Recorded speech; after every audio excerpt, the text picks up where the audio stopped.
the Parliament, but also in terms of wider public protection. Chris Brown. Thank you, Mr. Speaker. I, of course, too, also pay tribute to Sir David Amess. I never managed to persuade him to support gay marriage, but he always asked after my husband, and I think that that was the character of the man.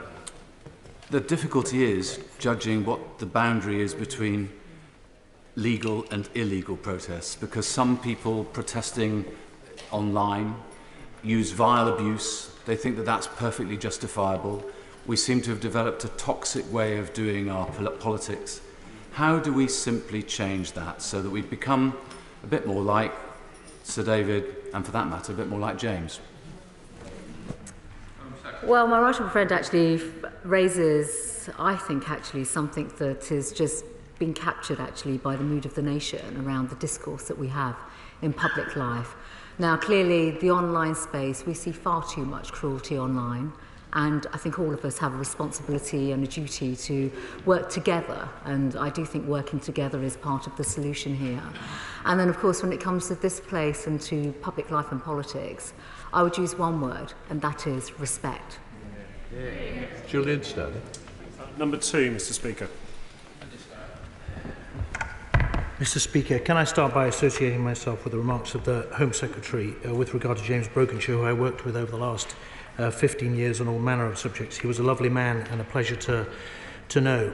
It's also a poignant moment as I group this question with question 5 to realise that he would have spotted, Sir David would have spotted the subject of these two questions, and given his long interest in animal welfare, should in any just world be bobbing behind us now to ask a question.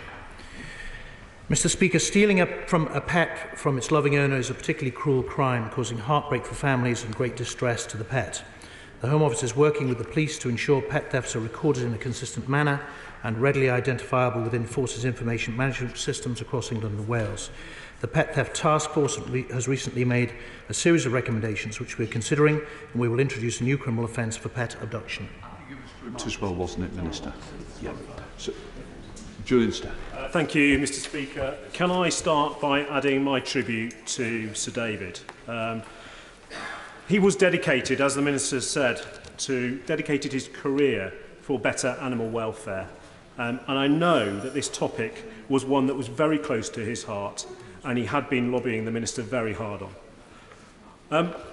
Mr. Speaker, as we continue to see the rise in pet theft by criminal gangs who are using these proceeds to fund further criminal activity, does the Minister agree that we have to bring forward legislation on this as quickly as possible? We cannot delay any further.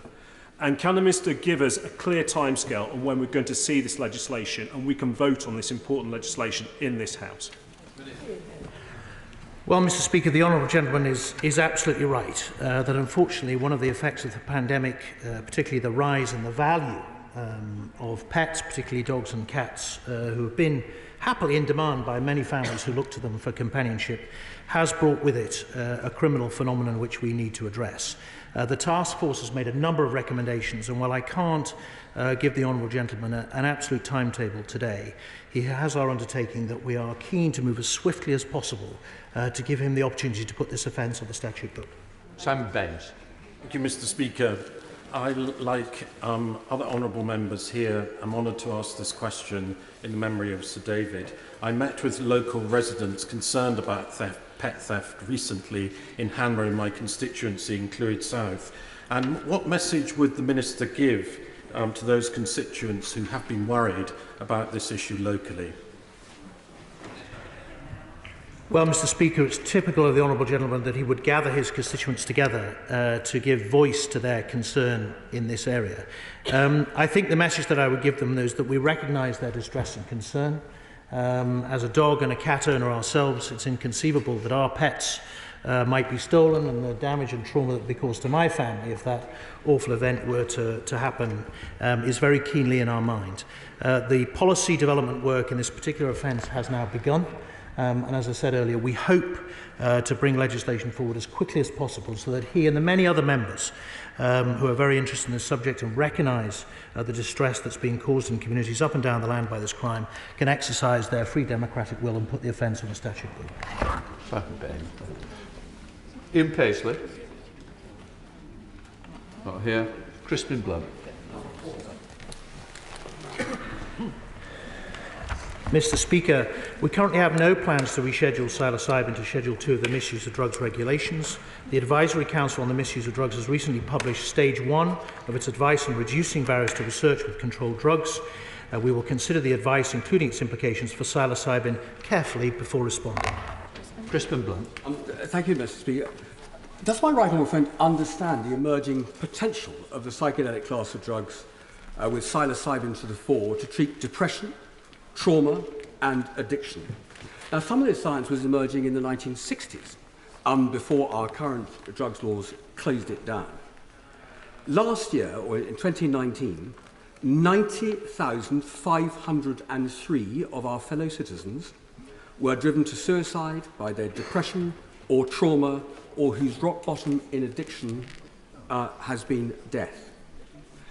If there is any scale of potential for these drugs, and it appears that there is, any further delay in getting the science and the research going is not defensible. In fact, it's a morally disgraceful abrogation of our duty to the public good.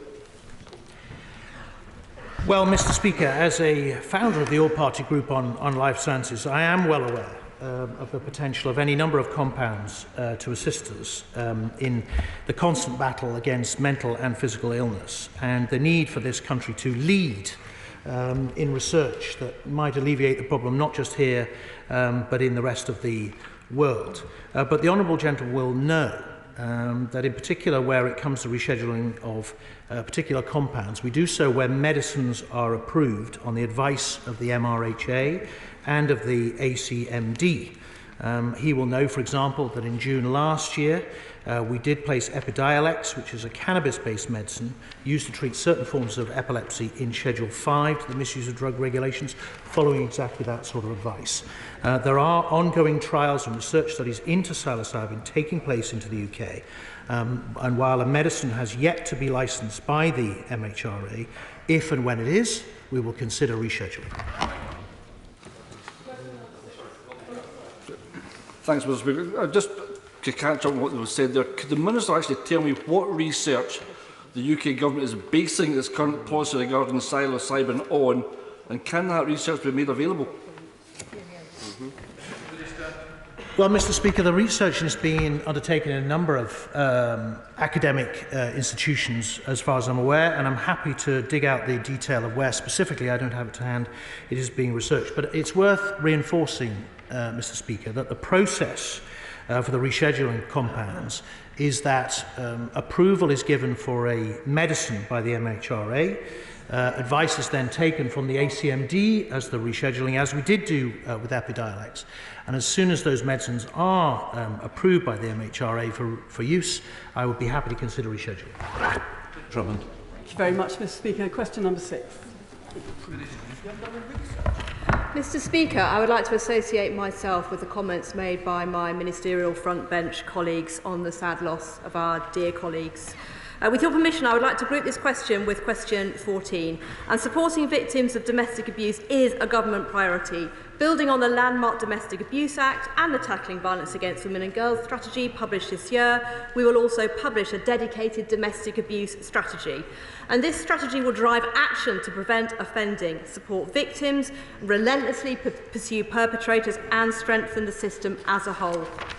Drummond. Thank you very much, Mr. Speaker. And can I place on record, on behalf of my Mearn Valley constituents and myself, our deep and utter shock about the death of Sir David Amess and also that of James Brockenshire. And can I pass on their deepest condolences to his family, constituents and many families and their friends here and outside Westminster. In Hampshire over the last year, there were 26,785 domestic abuse offences recorded, with the first period of lockdown showing a 14% increase year on year. Would my right honourable friend continue her support for police and crime commissioners like Donna Jones in Hampshire, who are tackling this dreadful crime as a priority? Well, can I thank Donna Jones for the way that she has prioritised this crime, backed by an uplift in the Hampshire Police funding settlement. And I can assure her that we'll be working closely with policing colleagues, including police and crime commissioners and the new policing lead for tackling violence against women and girls, Maggie Blythe, to drive forward improvements in policing's response to these crimes. Furthermore, we'll be publishing a refreshed national statement of expectations on violence against women and girls to support local commissioners, including PCCs, in commissioning effective services. Mr. Speaker, anyone can be a victim of domestic abuse, regardless of gender, age, ethnicity, religion, socio-economic status, sexuality or background. But how many men have been subjected to domestic abuse, and what is offered to them differently to women? Well, my honourable friend is, of course, absolutely right that men and boys can be victims of domestic abuse, and indeed these other crimes that fall under the umbrella of what we call violence against women and girls. And for the year ending March 2020, the Crime Survey of England and Wales estimated that 757,000 men experienced domestic abuse, which is approximately 7 in 100 men. So we have done a lot of work to publish the first ever cross-government male victims position statement to strengthen our response. We do need to refresh the male victims position statement, and we do also fund the men's advice line run by Respect to provide specialist support to these victims. Sir Desmond Sway. Sir.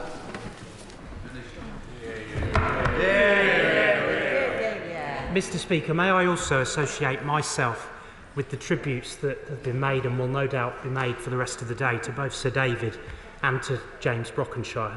They were model parliamentarians and great friends, and we're far poorer in this House for their passing. Mr. Speaker, with your permission, I would like to group this question with question 16. Illegal entry to the UK via small boat is unsafe, unfair and unacceptable. We are working tirelessly to make this route unviable through a comprehensive package of measures. There is no one single answer. Our new plan for immigration and the Nationality and Borders Bill will address the challenge of illegal immigration by increasing maximum sentences for people smugglers and making it easier to swiftly remove those who enter the UK illegally. Sir Desmond Sway. What urgency does he attach to the implementation of offshore processing along the Australian model? Well, I'm very grateful to my right honourable friend for his question, and he will know that the provisions in the bill are comprehensive. They are many and varied. As I say, there is not one single answer to the challenge that we face in relation to these illegal crossings across the Channel. We must make that route unviable, and of course we reserve the right within the bill to do exactly what he is advocating. Sir David Amess. Thank you, Mr. Speaker. Does my honourable friend agree with me that the Nationality and Borders Bill is absolutely key to stopping the vile people smuggling gangs from continuing to facilitate these Channel crossings and putting so many lives at risk? Well, of course, as ever, he gets to the nub of the issue, and as I say, I make the point again because it bears repeating that there is no one single answer to resolving these challenges.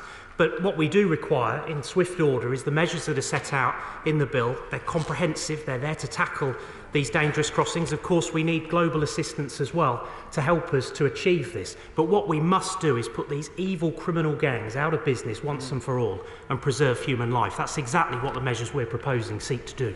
Abdul Khan.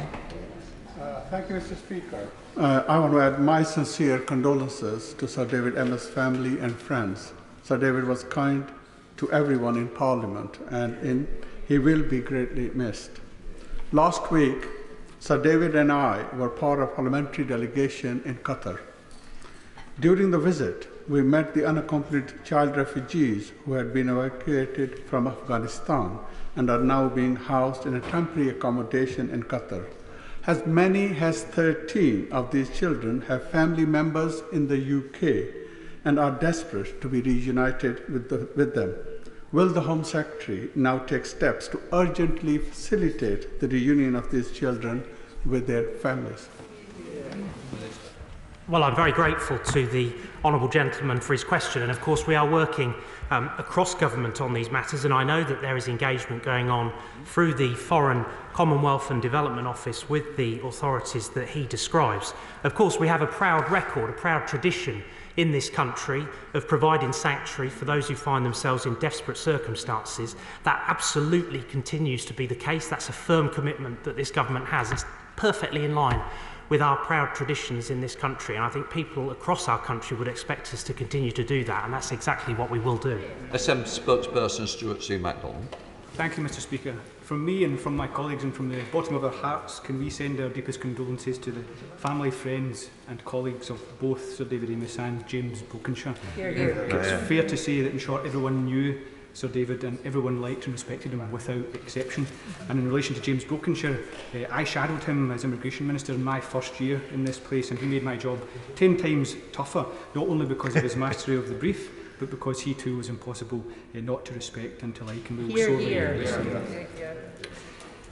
Mr. Speaker, at the last question session, the Home Secretary suggested I hadn't read the Borders Bill when I said that it would see Uyghurs, persecuted Christians and Syrians fleeing war prosecuted and sentenced to prison. But I have read it, and that is precisely what Clause 37 will do. I welcome the Minister to his place, but if he doesn't want to see Uyghurs, persecuted Christians and Syrians prosecuted and imprisoned, will he take that clause out of the bill? Hear, hear.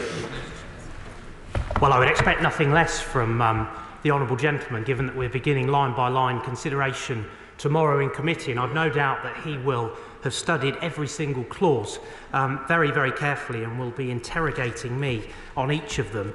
Look, we don't want to see anybody persecuted, and as I've said previously, as a country and as a government, we are absolutely determined to make sure that there continue to be safe and legal routes so that people can continue to access sanctuary in this country where people qualify. And of course, through our international engagement, we always press home that human rights must be respected and upheld at every turn.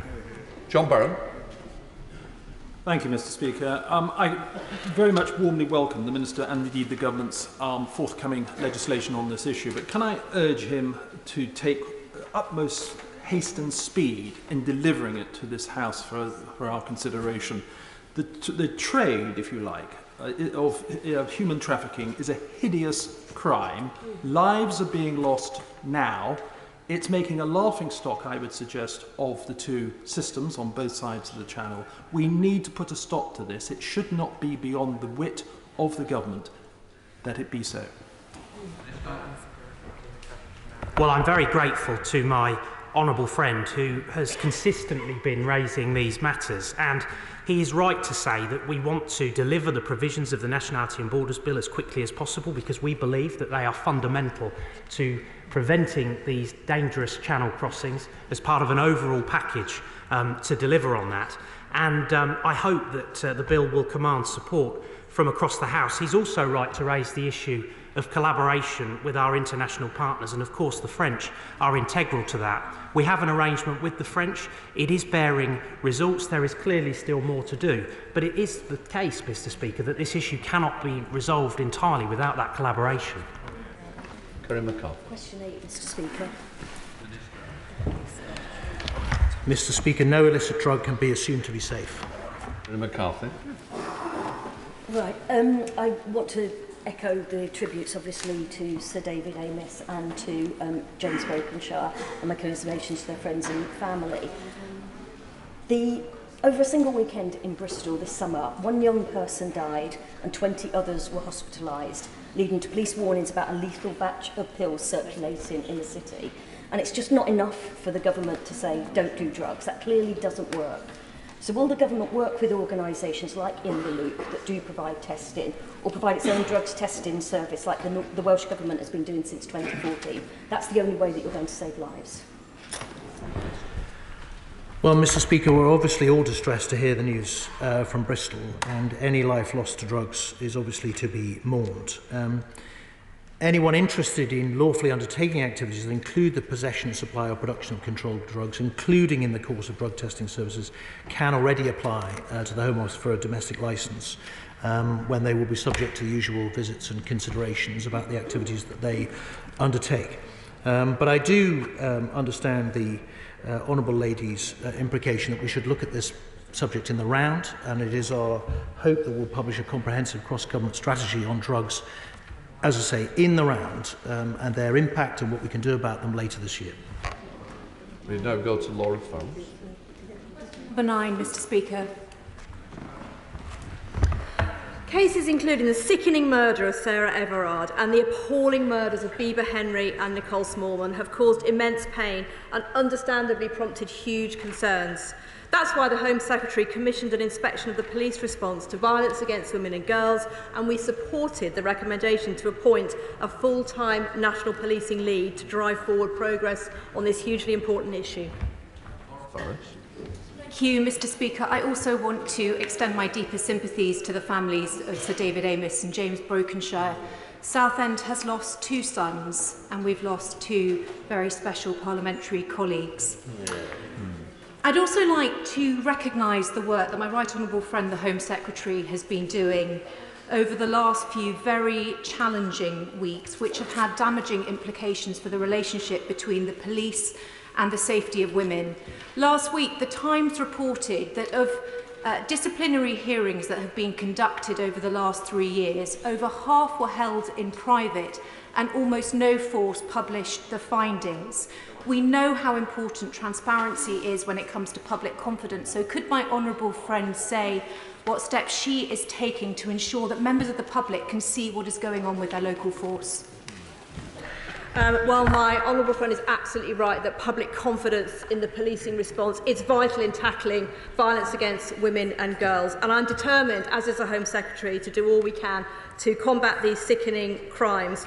We are committed to ensuring that policing is subject to stringent levels of transparency and accountability. Misconduct hearings are chaired independently of forces by legally qualified chairs. Sometimes those hearings must be held in private for several legitimate reasons, but we will be looking at this matter further to make sure that the system is accountable to the public. Shadow Minister Jesford.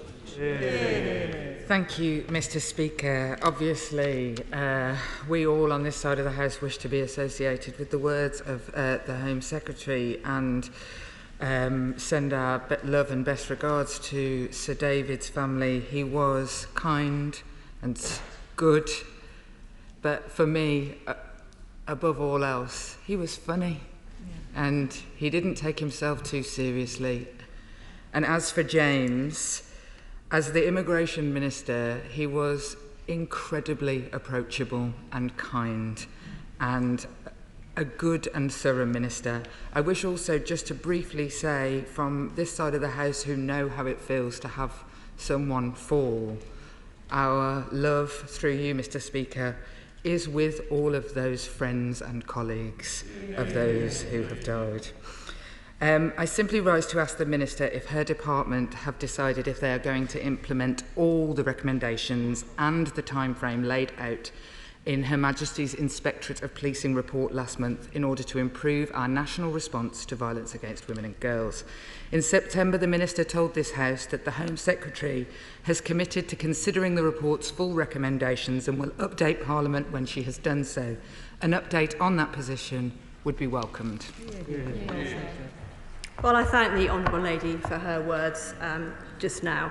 And clearly the report that has been produced is a very important report, and the Home Secretary and the Home Office are considering that in detail. We have already put into place a number of very important actions, including appointing Detective Chief Constable Maggie Blythe and also chairing a new task force to drive cross-government action.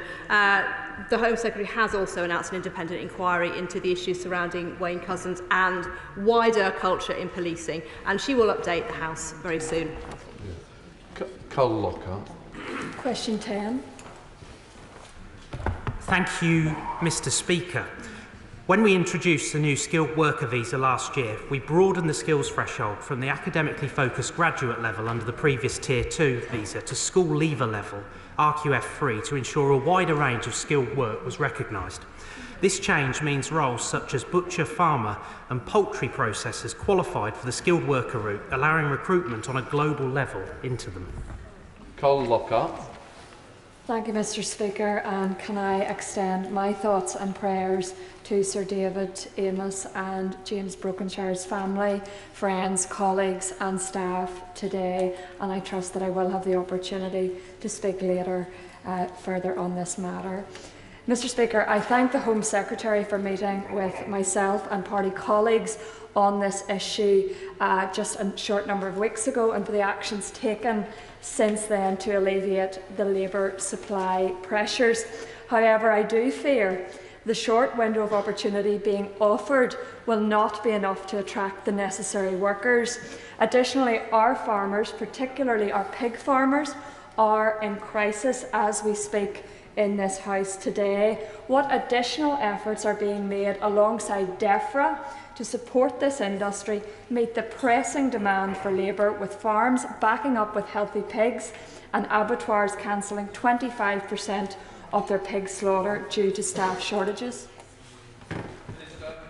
Well, I'm grateful to the Honourable Lady for her supplementary question, and I note that she met the Home Secretary recently to talk about this, and of course events have moved on since, and we've had flexibility on visas. Obviously the issues around cold storage are being addressed, but what is clear is that this is a short-term fix, not a long-term solution, and I think what we must do is continue to focus, and I think people in our country would rightly expect us to focus on what more we can do to make sure that we improve skills and training and wages and terms and conditions, to make sure that the domestic labour market is able to fulfil these roles in the longer term. But we have been responsive to industry's asks, and of course our ears continue to be open. Peter Bell. Thank you, Mr. Speaker. It would have been very appropriate today. David Amess would have been the first to welcome the new Minister of the Dispatch Box, because the three of us worked together on Grassroots Out, and he held the first rally for us. And it's appropriate to this question. Isn't it right, Minister, that the coming out of the European Union gives us the ability to decide on these issues? Well, thank you to my honourable friend and neighbour for his question, and it won't surprise him to hear that only a couple of weeks ago I received a note from Sir David congratulating me on my appointment, and it is something that I will absolutely treasure in the years ahead. His encouragement was always second to none. The truth is that people like he and I campaigned in the referendum for a global immigration system. That is exactly what we have delivered. I genuinely believe that that is the right approach to immigration for the years ahead, based on skills, recruiting the skills that we need, but also making sure that we do right by the domestic labour market and people in this country by increasing skills, increasing opportunity, increasing training, terms and conditions, and making sure that more readily we can recruit to those roles. Shadow Minister Boris. Thank you, Mr. Speaker. And I too wish to pay my tributes to Sir David and James Brokenshire and pass on my deepest condolences and sympathies to their families. They were two of the kindest, most decent parliamentarians I've ever met, and I will certainly miss my conversations with Sir David by the lifts in 1 Parliament Street, always with a smile. Mr. Speaker, the National Farmers Union have told MPs that there's a chronic shortage of butchers and agriculture workers, which has led to 150,000 pigs being backed up on farms. So I ask the Minister, will the government add the butchers and agriculture workers to the shortage occupation list, and will the government agree to review the list earlier than 2022, as is the current plan? Well, the honourable gentleman raises an interesting question, and he should know that, of course, the Home Office and ministers in the Home Office are working constructively with DEFRA, who, of course, are regularly engaging, no doubt, with the National Farmers Union around these matters. Following last year's MAC Sol review, the government set out its response to stating that the labour market is changing as a result of COVID, and that it is important to assess changes in the labour market before making widespread changes to the Sol. This is particularly true at a time when so many British people still face uncertain times with the ending of furlough. But as I say, we are committed, we have taken steps in the short term to address these challenges that have been raised, but this really is not the long-term solution to these challenges. But of course we're responsive as the situation develops. Thank you, Speaker. And while I wanted to take the opportunity to welcome my friend to his position on the front bench, he might not welcome what I have to say after I congratulate and echo the comments that he made in condolence of our dear departed colleagues, both David and James. So far we haven't had any facts and figures. What are the numbers of shortages? How many applications have been made? and how many visas have been granted? Well, thank you to my honourable friend for his question. As I say, what we have done is we've been responsive to the needs that have arisen in our economy. We've been engaging with the various sectors who've come forward to raise concerns. For example, there is a commitment to supporting visas for 4,700 HGV food drivers, up to 5,500 poultry workers, 300 fuel drivers. I think the key thing now is that those industries who've sought that extra support and that flexibility through visas now get on and recruit to those roles. Cat Smith. Question 11. Thank you, Mr. Speaker. And I too wish to associate with your words and the Home Secretary's in memory of our two cherished friends, David and James, outstanding parliamentarians both. James, of course, among his many other accomplishments, was also an exceptionally effective and highly respected security minister, in which role he set the enduring example.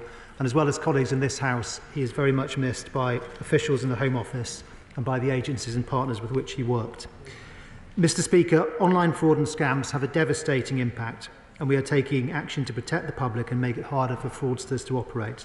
And the Online Safety Bill will tackle some of the highest harm frauds online. Cat Smith. Thank you, Mr. Speaker. And I wish to put on record my own condolences to the families of James Brokenshire and Sir David.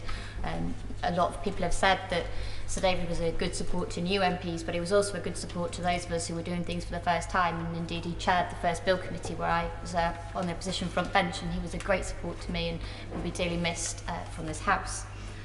Many of my Fleetwood constituents are seriously concerned about pension scams, which are on the rise, and I pay tribute to the work of Age UK for the awareness that they're raising about the risk of pension scams. So can the Minister tell me what steps he plans to take in terms of the Online Harms Bill, specifically on pension scams? Very good. So, Mr. Speaker, the Honourable Lady is exactly right to identify the wickedness of pension scams, picking on people often at a time of weakness, part of a wider field of investment scams. As she will know, the Online Safety Bill is currently going through pre-legislative scrutiny, which is an opportunity for issues to be fleshed out, but she's absolutely right, government focus remains very much also on the pension scams that she mentions. Teresa Villiers. Can I express my deep sadness at the loss of Sir David Amess and James Brokenshire? And can I also ask the Minister what action the government and the police are taking to protect the elderly in particular from scams? It's one of the most repellent aspects of this type of crime that the criminals particularly prey on the elderly and vulnerable. Yes, I thank my right honourable friend for that question. It follows on, of course, from what the honourable lady opposite was saying. It's very important that we raise awareness of how to protect yourself against these scams, the things to look out for, that we encourage reporting so that we can build up a wider picture. It's also very important that we focus on victim support when these crimes have occurred and to prevent re-victimisation, and we're increasing our efforts in that area. Shadow Minister Conor McGinn. Thank you, Mr. Speaker. Can I echo what has been said about Sir David Amess? When it comes to James Brokenshire, quite simply, he was everything you'd have wanted in an opposite number. He was cooperative, constructive, but occasionally combative, and I will miss him. I congratulate the new Security Minister, and I think we've already established a similar working relationship. Online harms have been brought sharply into focus during the last 18 months. Fraud and scams, but also extremism, radicalisation and terrorism. The police, security and intelligence services are very concerned, and we sadly know the tragic consequences. Is the Minister satisfied that he can address this in the Online Safety Bill, or are specific and perhaps more urgent actions required? Can I assure him that if they are, we will seek to work with the Government in finding common ground to bring forward any necessary measures? Well, I'm going to start by thanking the honourable gentleman twice over, first of all for what he said at the start, but also for his expressions of support for doing what we need to do to make sure that these terrible messaging, propaganda and ways of association with the most horrific outcomes and consequences they can have, that we disrupt them and that we thwart these efforts. There are important steps in the Online Safety Bill to do with illegal content, and I think that will improve our arsenal, our toolkit, but there are other things we need to work on as well, in particular the issue of end-to-end encryptment and the deliberate blinding of platforms to themselves against being able to take down very harmful material is something which I look forward to working with him on. Mr Speaker, and may I pay respects on behalf of the people of Stroud to the families of Sir David and James Brokenshire. On the BBC yesterday, my right honourable friend, the Home Secretary, was compelling when she spoke about the challenges of tackling anonymous abuse and understanding that the public are looking to us to make changes here. Will my right honourable friend meet with me to discuss my verification campaign with a group, Clean Up the Internet, to see how your department can also assist this work? Mr Speaker, I'll certainly meet with my honourable friend and recognise that she's done a lot of work in this area. I do want to make very clear to people that where they are engaged in illegal abuse, they can be identified and they can be prosecuted via existing legislation, Police and Criminal Evidence Act of '84 and the Investigatory Powers Act 2016. But I do accept there are more aspects of this, and I would be very happy to meet with her and look forward to hearing her thoughts. Yeah. We now go to topicals. Kate Osborne. Number one, Mr Speaker. Thank you, Mr Speaker. The whole country is horrified and shaken by the dreadful killing of our colleague and friend Sir David Amess. There's been a tidal wave of stories about David's kindness and compassion from all quarters. And to me, he was a dear and loyal friend. We are all utterly devastated for David's wife Julia and their family and loved ones. David, Mr Speaker, as we've already heard across the House, had a huge number of friends in this House, in his constituency, in the county of Essex and well beyond. The causes he supported, we've heard, were diverse and so many, both relating to people and, of course, much-loved animals. And many sessions in this House were enlivened, Mr Speaker, by his calls for city status for Southend. It is agonising to know that we will not see his wonderful smile again. And it took no effort on David's part to conduct the business of politics in a civilised, good-humoured way which came naturally to him. Decency ran through him like the writing in a stick of Southend rock. David represented all that was good about this place, so let us all carry his light forward and reflect his passionate commitment to making things better for the people we serve. Kate Osborne. Can I pay my respects to Sir David Amess and James Brokenshire and send my best wishes to his family, his friends and his staff. Mr Speaker, today on Anti-Slavery Day, statistics obtained by After Exploitation show that since 2016, over 4,500 suspected trafficking victims have only been referred for support after leaving immigration detention. Now, this shows a major failing and demonstrates how the trauma of detention prevents victims from disclosing their exploitation. So can the Minister explain what work is being carried out to tackle this problem, and also say why is the Home Office still planning to open a new immigration detention centre for women this month in County Durham? Thank you, Mr Speaker. Well, first of all, on the really important point that she has made around modern-day slavery and trafficking, the government is absolutely committed to undertaking every steps and every measures to provide support through the national referral mechanism and also support in terms of victimisation through much of the modern-day slavery work that we do as well. I should just like to reassure the Honourable Lady, Mr Speaker, that actually through the current Borders and Nationality Bill, there is greater work taking place now in terms of what kind of measures we can put in place to safeguard the victims, safeguard their testimony and make sure that they get the support that they need. Fletcher. Thank you, Mr Speaker. May I place on record my own condolences to the families of the two colleagues that we have lost.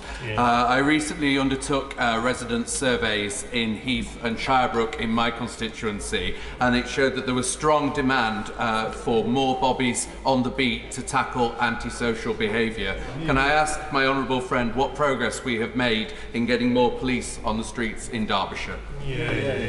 Well, Mr. Speaker, can I commend the honourable gentleman for engaging with his constituents on what is very often easily the most important subject close to all of our constituents' hearts.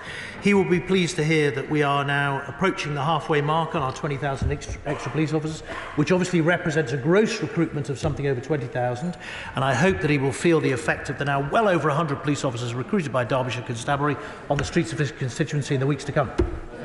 Shadow Home Secretary Nick Thomas-Symonds. Thank you, Mr. Speaker. I first met Sir David Amess when I entered this House in 2015, and when as a new member he approached me to ask how I was and how I was settling in. And that conversation captured the essence of Sir David, who was a kind, thoughtful and generous man, always cheerful and smiling. He was dedicated to the service of his constituents, he had passionate beliefs, and he worked across party lines on causes that mattered to him and those he served. He was respected and held in affection across the House, and we on these benches send condolences to his wife Julia, to all his loved ones and parliamentary colleagues. Sadly, Mr. Speaker, another member of this House, James Brokenshire, was taken from us too young. I worked with James on a number of security issues. He was a man of firm beliefs, staunch integrity and unfailing good humour. He pursued causes with passion and respect and represented politics at its best. And we on these benches send sympathies to his wife Cathy and all his loved ones and parliamentary colleagues.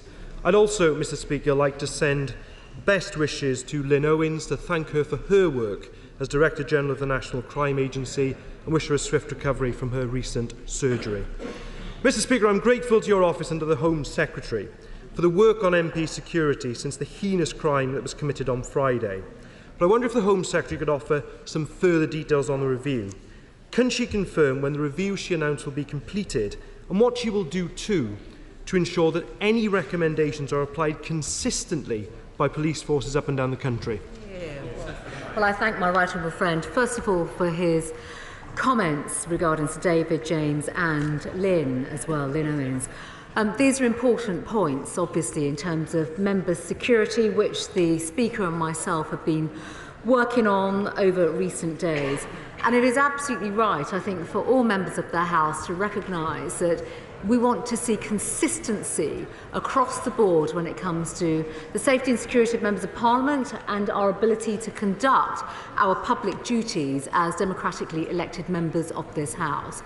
The review is underway right now, and I can confirm to my right honourable friend and to all honourable and right honourable members that the policing review itself is concluding literally over the next few days. There will be more communications to all colleagues across the House in terms of how to conduct their work publicly in a safe and secure way, while at the same time giving the public the confidence and assurance that they need when they are coming to meet members in forums such as surgeries, but also that the one-to-one contact that members of Parliament require will be taking place, actually starting from this afternoon. Nick Thomason. I'm grateful for that answer, and the awful murder of Sir David follows after the dreadful murder of our friend Joe Cox, an attack on my right honourable friend the member for East Ham, a plot to kill my honourable friend the member for West Lancashire, and the murder of Andrew Pennington, who was killed after an attack at the office of the now noble Lord Jones of Cheltenham. Now, any attack on any elected representative is an attack on our whole democracy, and it's with that imperative we have to approach this. Mr. Speaker, I appreciate the current investigation is at a very early stage, and the Home Secretary will quite rightly be very guarded on specifics, but I wonder if she could comment more broadly on the issue of lone attackers. Can the Home Secretary set out what steps the government intends to take to investigate this type of attack, the radicalisation of perpetrators, and will a strategy be put in place to reduce the risk of such attacks in future? Well, my right honourable friend is absolutely right in terms of a live investigation taking place, and I will not be joining to any commentary whatsoever, and no member should. The issue of lone attackers is not new. And across society and across our country and other countries around the world, sadly, we have seen too many lone attackers in previous years as well. There is a great deal of work taking place, and sadly we will continue to discuss actually the work across intelligence, policing, security, prisons and probation as well, the work that takes place to prevent these attacks, but also the data and intelligence sharing that is undertaken across our systems, across government, but across all aspects of various institutions and society, linked to, of course, some of the current inquiries that are also taking place. So there's a great deal of work that is in flight right now, underway. But I also think it is important to recognise, and I would like all members of the House to hear this, we have some of the best intelligence and security agencies in the world. I want to pay tribute to them today and our police forces for the work that they have been doing, specifically in regards to the current investigation, but also the much wider work that they do to keep us safe every single day. Spencer. Thank you, Mr. Speaker, and I'd like to associate myself with the remarks made by yourself, the Home Secretary and other honourable members, and pay tribute to Sir David Amess and James Brokenshire, two fantastic and honourable MPs, cruelly taken before their time, and their friends and families are in all our thoughts and prayers. Now, on the review of security of MPs, does my right honourable friend agree with me that one of the things that makes our democracy great is the unfettered access our constituents have to us, and that this must be protected and strengthened as part of this review? I thank my honourable friend for his question, for his comments and his question. He's absolutely right, and I think all of us, all honourable and right honourable members, take pride in their constituency work, and exactly that, the ability for constituents to approach us and for us to be approachable to them. Underway right now, there are a number of security reviews, but practical considerations that we are looking at, rightly to protect members and to protect the public, to enable us to carry out our functions as democratically elected members of this House. SNP spokesperson Stuart C. MacDonald. Thank you, Mr. Speaker. Having expressed our condolences, can we also express our thanks both to you and the Home Secretary for the work that's already ongoing to review and improve our security. I agree with the Home Secretary that we must make it our mission both to improve safety and to protect the close links between the public and their representatives. But will she agree that this must be true at all levels of democracy? And I mention in particular our local councillors at the coalface, often doing surgeries alone, week in and week out. Right, my friend is absolutely right, and I would just like to pay tribute actually to all elected representatives across the United Kingdom, because they do conduct themselves day in, day out with great determination, and it is right, and there is work taking place, just to give the honourable gentleman in the House assurance through the Cabinet Office that we actually look at the right kind of measures and support them. Slow. I want to echo every comment that has been made about David Amess and James Brokenshire. The introduction of damping in 2004 to the police funding formula has cost Bedfordshire about 95 officers on the beat. Will the government commit to scrap damping as quickly as possible to be fair to Bedfordshire and the other forces affected, and to do so as quickly as possible? Well, Mr. Speaker, I've made a commitment in this House before that we'll introduce a new funding formula for police forces across the land before the next election. That is the objective that we're currently working towards, although I would warn everybody that all cannot have prizes.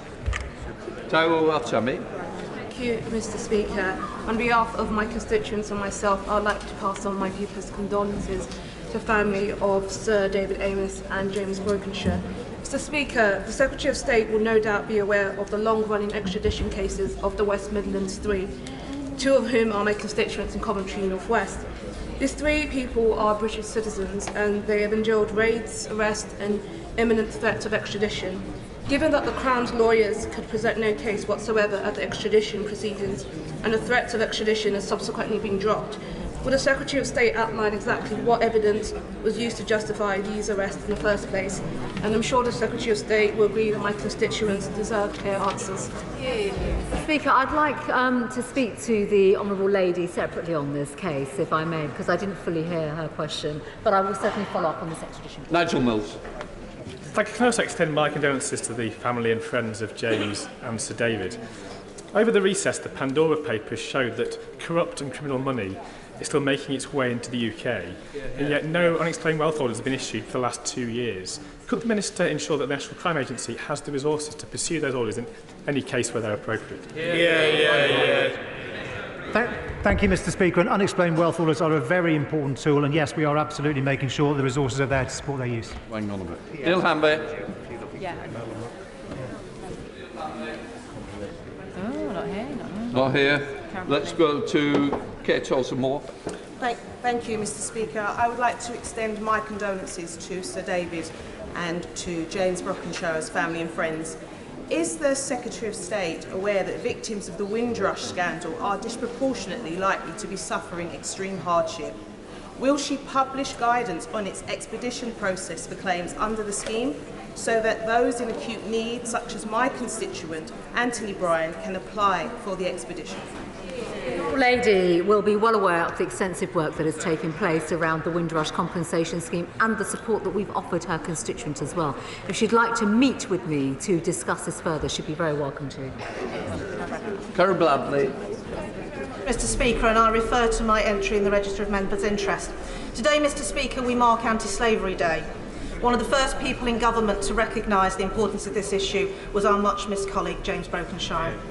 Will my right honourable friend please confirm that her priority will be to continue James's work, making this a priority for her and making the UK a world leader in this area? Right honourable friend is absolutely right in the passionate way she's put her question forward. And we will continue that work and the legacy of the work that's taken place on modern-day slavery. No words from the Prime Minister.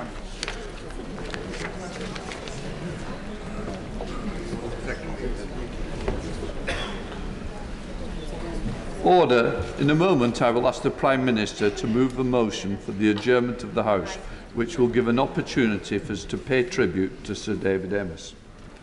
As I said earlier, the issues raised by the circumstances of Sir David's death will be looked at urgently and with the utmost priority. I would also remind honourable and right honourable members that a police investigation is ongoing. So our focus this afternoon should be on Sir David's life and his contribution to our democracy. In nearly 4 decades in this House, Sir David was second to none in his determined commitment to his constituents, firstly as the member for Basildon between 1983 and 97, and since then as the member for Southend West.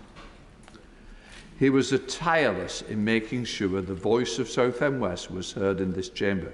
It's difficult to believe that we will not hear him make the case for Southend achieving city status. Before the next recess, definitely.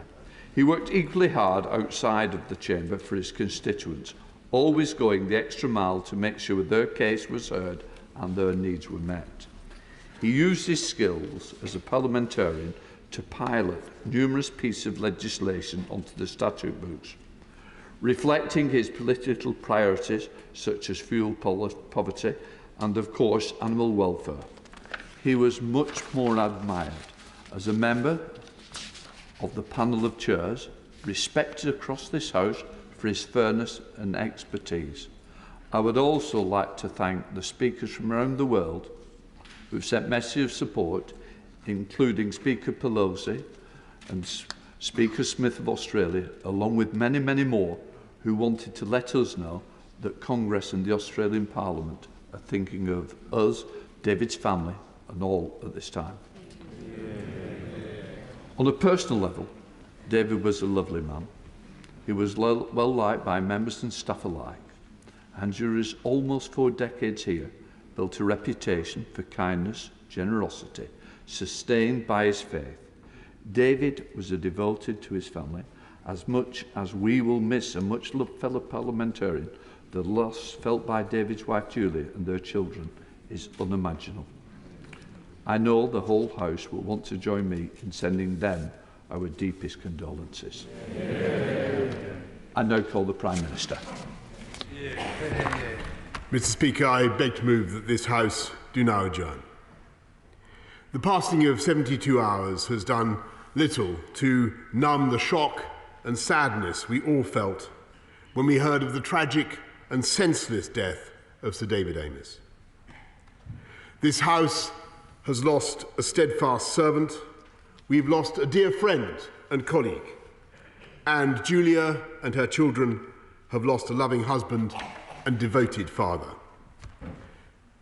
Nothing I or anyone else can say will lessen the pain, the grief, the anger they must feel at this darkest of times. We hold them in our hearts today. We mourn with them and we grieve alongside them. Sir David was taken from us in a contemptible act of violence, striking at the core of what it is to be a member of this House and violating the sanctity both of the church in which he was killed and the constituency surgery that is so essential to our representative democracy. But we will not allow the manner of Sir David's death in any way to detract from his accomplishments as a politician or as a human being.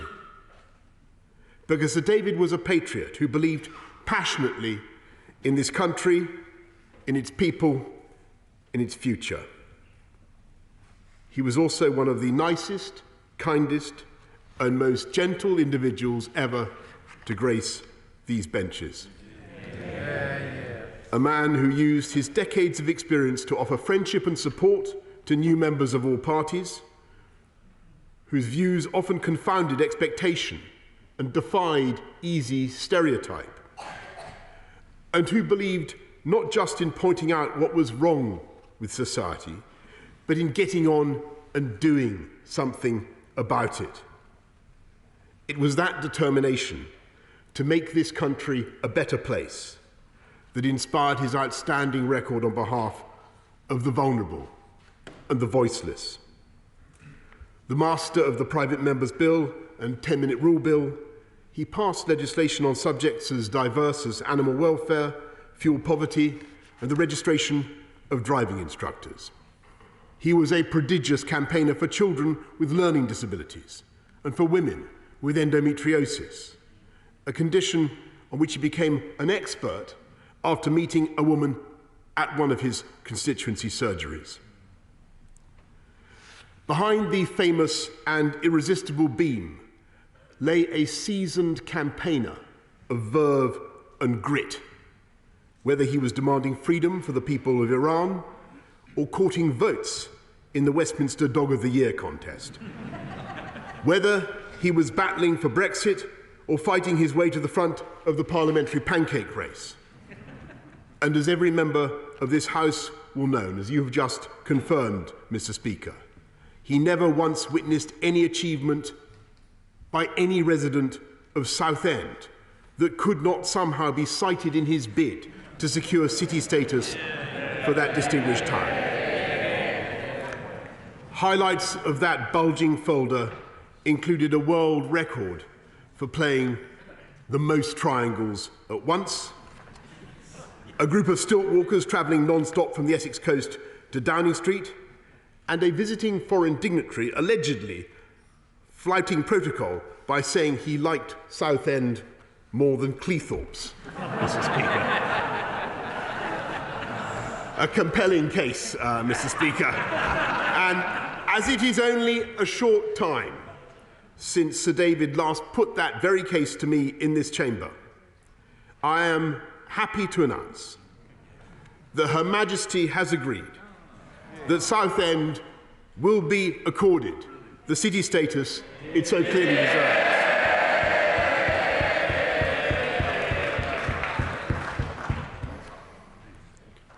That Sir David spent almost 40 years in this House, but not one day in ministerial office tells everything about where his priorities lay.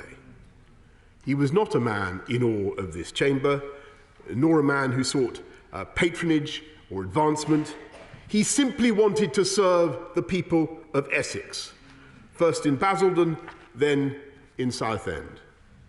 And it was in the act of serving his constituents that he was so cruelly killed.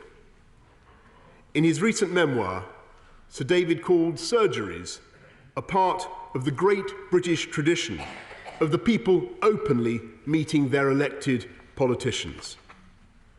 Even after the murder of Joe Cox and the savage attacks on Stephen Timms and Nigel Jones, he refused to accept that he should be in any way deterred from speaking face to face with his constituents. And so when he died, he was doing what he firmly believed was the most important part of any MP's job, offering help to those in need.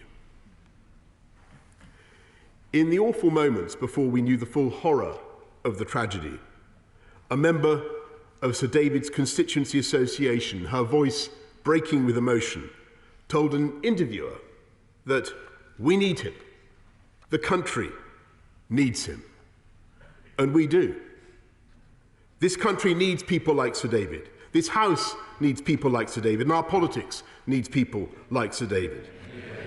Dedicated, passionate, firm in his beliefs, but never anything less than respectful for those who thought differently. Those are the values he brought to a lifetime of public service. There can be few among us more justified than him in his deep faith in the resurrection and the life to come. And while his death leaves a vacuum that will not and can never be filled, we will cherish his memory, we will celebrate his legacy, and we will never allow those who commit acts of evil to triumph over the democracy and the Parliament that Sir David Amess loved so much. The question is this House to now adjourn. I now call the Leader of the Opposition, Keir Starmer. Thank you, Mr. Speaker. In the last few days, there have been many tributes to Sir David, from politicians of all parties, from his constituents and members of the public, from friends and from family, and from faith leaders, especially the Catholic Church, of which he was such a devoted follower. Each tribute paints its own picture of a committed public servant, of kindness, and of a man whose decency touched everybody that he met. Taken together, these tributes are a powerful testimony to the respect, the affection, and yes, the love that David was held in across politics and across different communities. Together they speak volumes about the man that he was and the loss that we grieve. Sir David was a dedicated parliamentarian, and his loss is felt profoundly across this House. We are united in our grief at this terrible time. We are thinking of David and his family. We are thinking, once again, of our dear friend Joe Cox, who was killed just 5 short years ago. And I know that honourable members and their staff will have spent the weekend worrying about their own safety. The emotion is the same across the House. But I remember just how acutely Joe's loss was felt on these benches. So today, on behalf of the entire Labour Party, I want to lean across, to reach across, and to acknowledge the pain that's felt on the opposite benches, and I do. Of course our differences matter. After all, that's what democracy is about. But today we're reminded that what we have in common matters far more. I spoke to Joe Cox's parents on Friday afternoon because I knew that they would be reliving that terrible day. They said to me they were thinking of David's family and how their lives would be changed forever.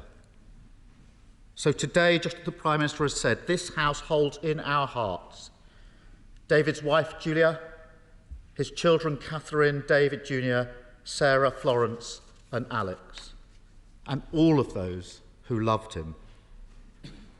We cannot begin to imagine what they're going through, but our thoughts, our love, and our prayers are with them.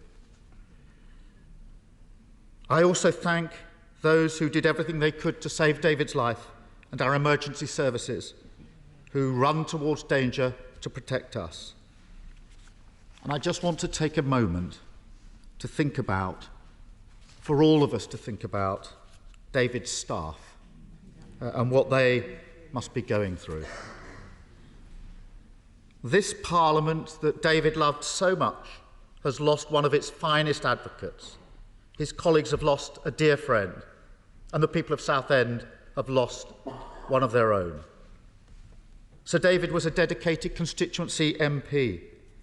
When I visited Southend on Saturday, I was struck by the affection and the regard that he was held in by everybody I met.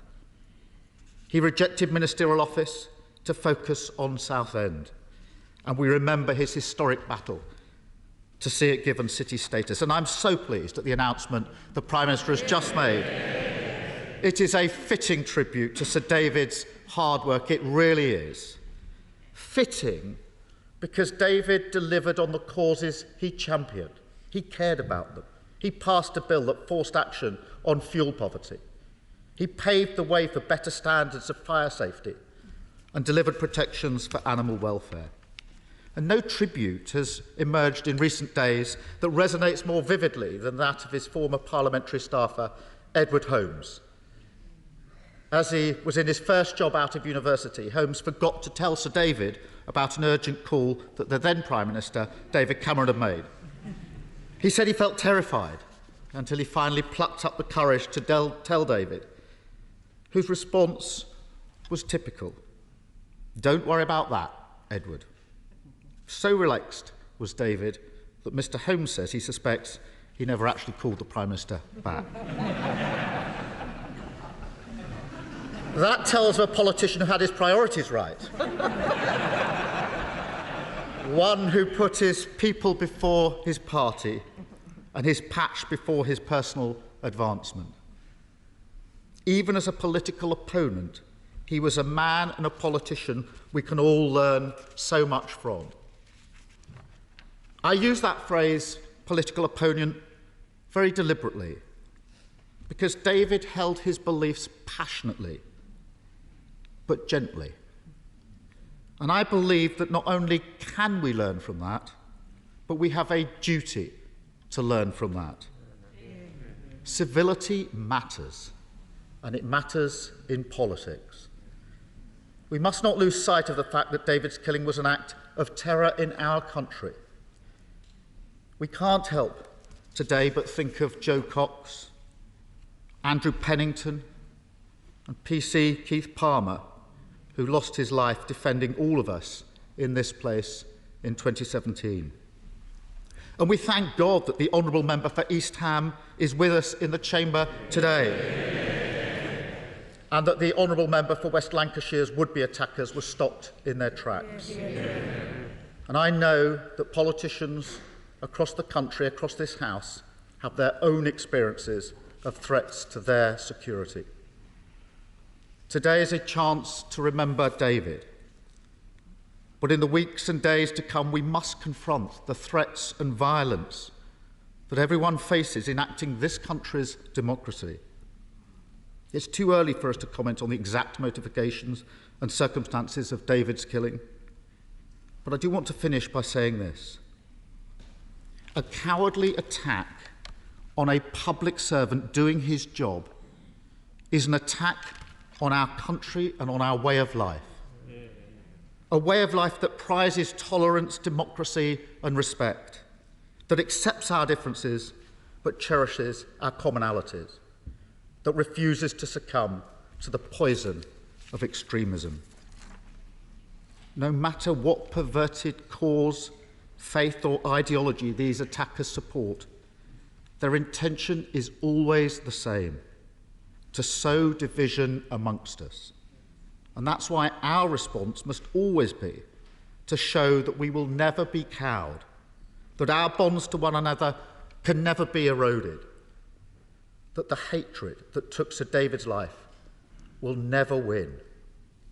Our democracy is precious. It's held firm against many tests, but it's also a fragile, living thing. Let us use the memory of Sir David's life and his passions to nourish it.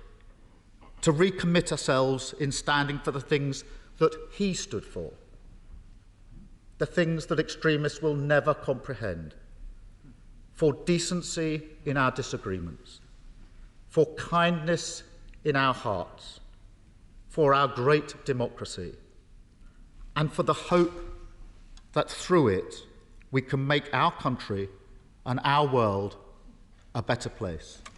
Thank you, Mr. Speaker. Mark Francois. Thank you, Mr. Speaker. Sir David Amess was my best and oldest friend in politics. So I confess that I'm hurting terribly. And I hope the House will therefore forgive me if, because of that, my contribution this afternoon is even more incoherent than usual. I certainly cannot match those two beautiful and, if I may so, extremely moving tributes from the Prime Minister and the Leader of the Opposition. Thank you. Everything I ever learned about how to be a constituency MP, I learned from David Amess. He sponsored me for the candidates list and he mentored me when I arrived. Without him, I would never have become a member of Parliament. So some might well argue he has much to answer for. I grew up in Basildon when David was the local MP. I grew up on a working-class council estate, which even the locals nicknamed Alcatraz. David helped me to campaign in 1991 to win election onto Basildon Council. Quite a robust place to learn your trade. Once described as the only local authority in Britain where at council meetings the councillors actively heckled the public gallery.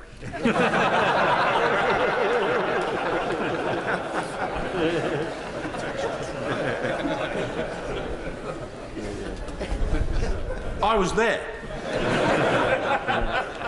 Trust me, I'm a politician. In return, I ran his ground war in his iconic defence of Basildon in 1992. During that campaign, Mr. Speaker, the late Paul Channon came down from Southend to help, and we were out canvassing on a council estate in Pitsea. I'll never forget it. We knocked on this door, and this monster of a bloke opened the door, and he looked at us both, and he looked at the blue rosettes, and he said, "Conservative? Tory? You must be bloody joking, mate. I'm voting for that David Amess."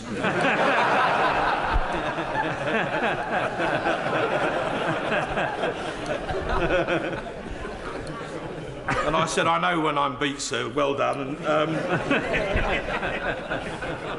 And my partner Olivia and I were due to be on his table at the South and West Conservatives' annual dinner on the day that he was killed.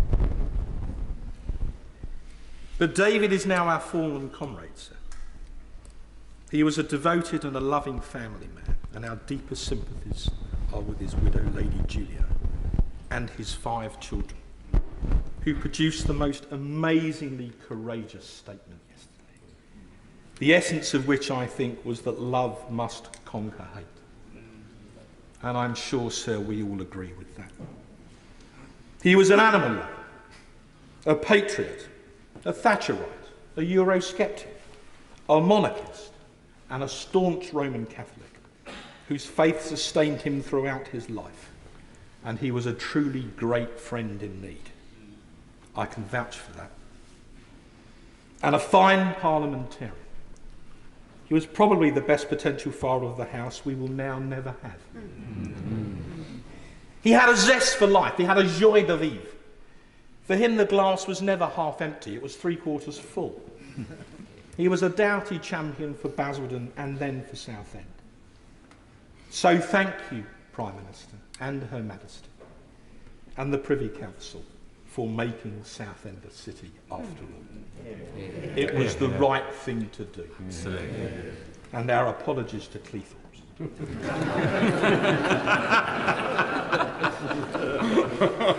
While you're at it, if you can help Southend United, they're having a bit of a they really need, sir, all the help they can get. But you never knew what David was going to do next. That Essex cheeky chappy smile, that impish Amess grin, always with some hint of gentle mischief standing behind it. He once even persuaded His Holiness the Pope to bless a boiled sweet. But my friend and neighbour will explain in a moment, Mr. Speaker. But he did have a serious side too, and it's on that which I really want to focus the rest of my contribution today. In the last few years, David had become increasingly concerned about what he called the toxic environment in which MPs, particularly female MPs, were having to operate. He was appalled by what he called the vile misogynistic abuse which female MPs had to endure online, and he told me very recently that he wanted something done about it.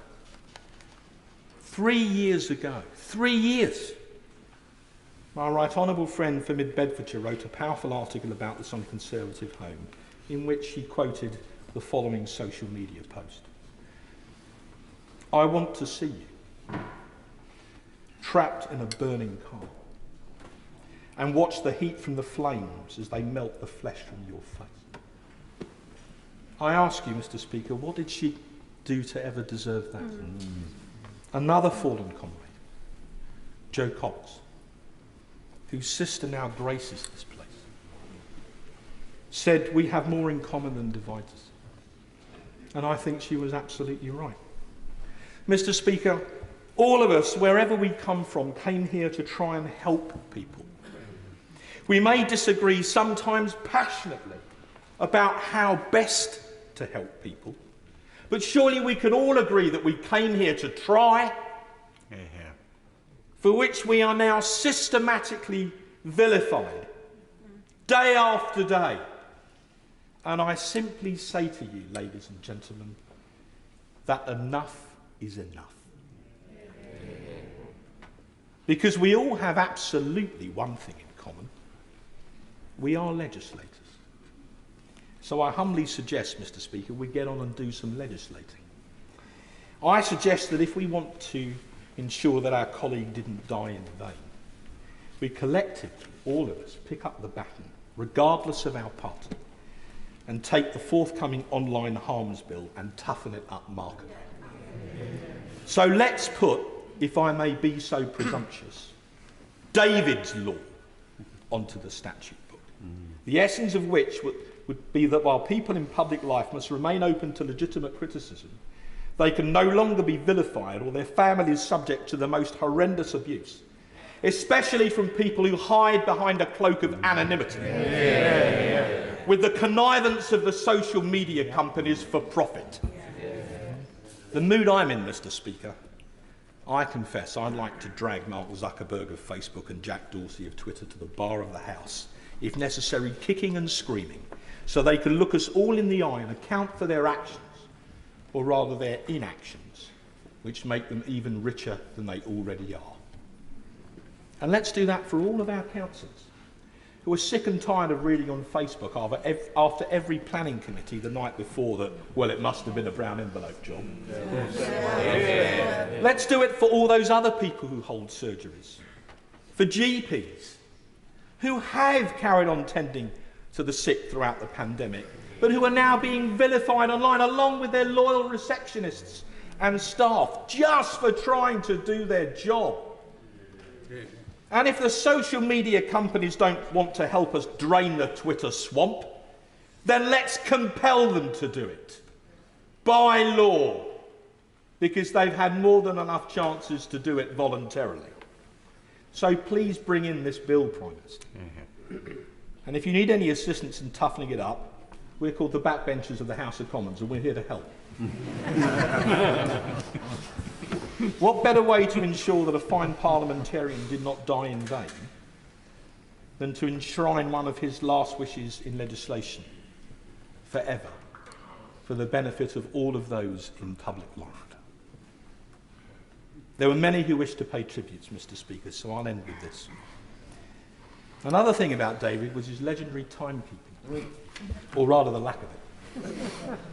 He was so popular that his constituency events always ran late. There were so many people who always wanted to speak to him. So by the end of a busy constituency Friday, of which he had many, he was sometimes running up to an hour late. He invariably overran. And so in his honour this afternoon, so I'm afraid have I.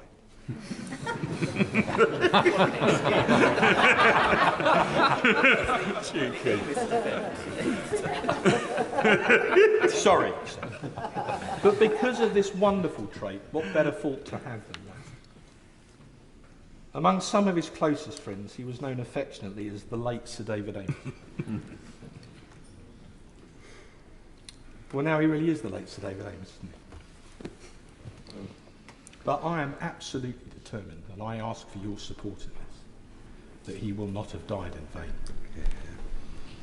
He's now resting in the arms of the God he worshipped so devotedly his whole life. So farewell, David, my colleague, my great friend. In fact, quite simply, the best bloke I ever knew. I thank the House for its indulgence. I now come to the Leader of the SNP, Ian Blackford. Thank you, Mr Speaker, and it's a considerable pleasure to follow the honourable member for Rayleigh and Whitford, and I have to say, and I don't think I've ever said this after any of his contributions, I pretty well agree with every single word he said, and I hope the House does listen very carefully to what he said and the responsibilities that we all have. Mr Speaker, we are gathered here united in mourning and grief at the loss of a proud champion of Southend, of now to be the city of Southend, a great backbencher, a beloved husband and a father and dear friend to so many, particularly on the government benches. Sir David Amess was valued in so many ways, but I think the most powerful description he achieved was in some ways was the simplest and the most human. David was above all else a good and a deeply decent man. A man that would always greet you with a welcoming smile whenever you met him. For members and staff across this House, it will take time to come to terms with the terrible shock of the senseless loss of another colleague. Because just as our thoughts and prayers today are with the entire Amess family, we think too of the family of Joe Cox, who are forced to relive the nightmare of their experience all over again. Mr Speaker, members of this House are being murdered while simply doing their job.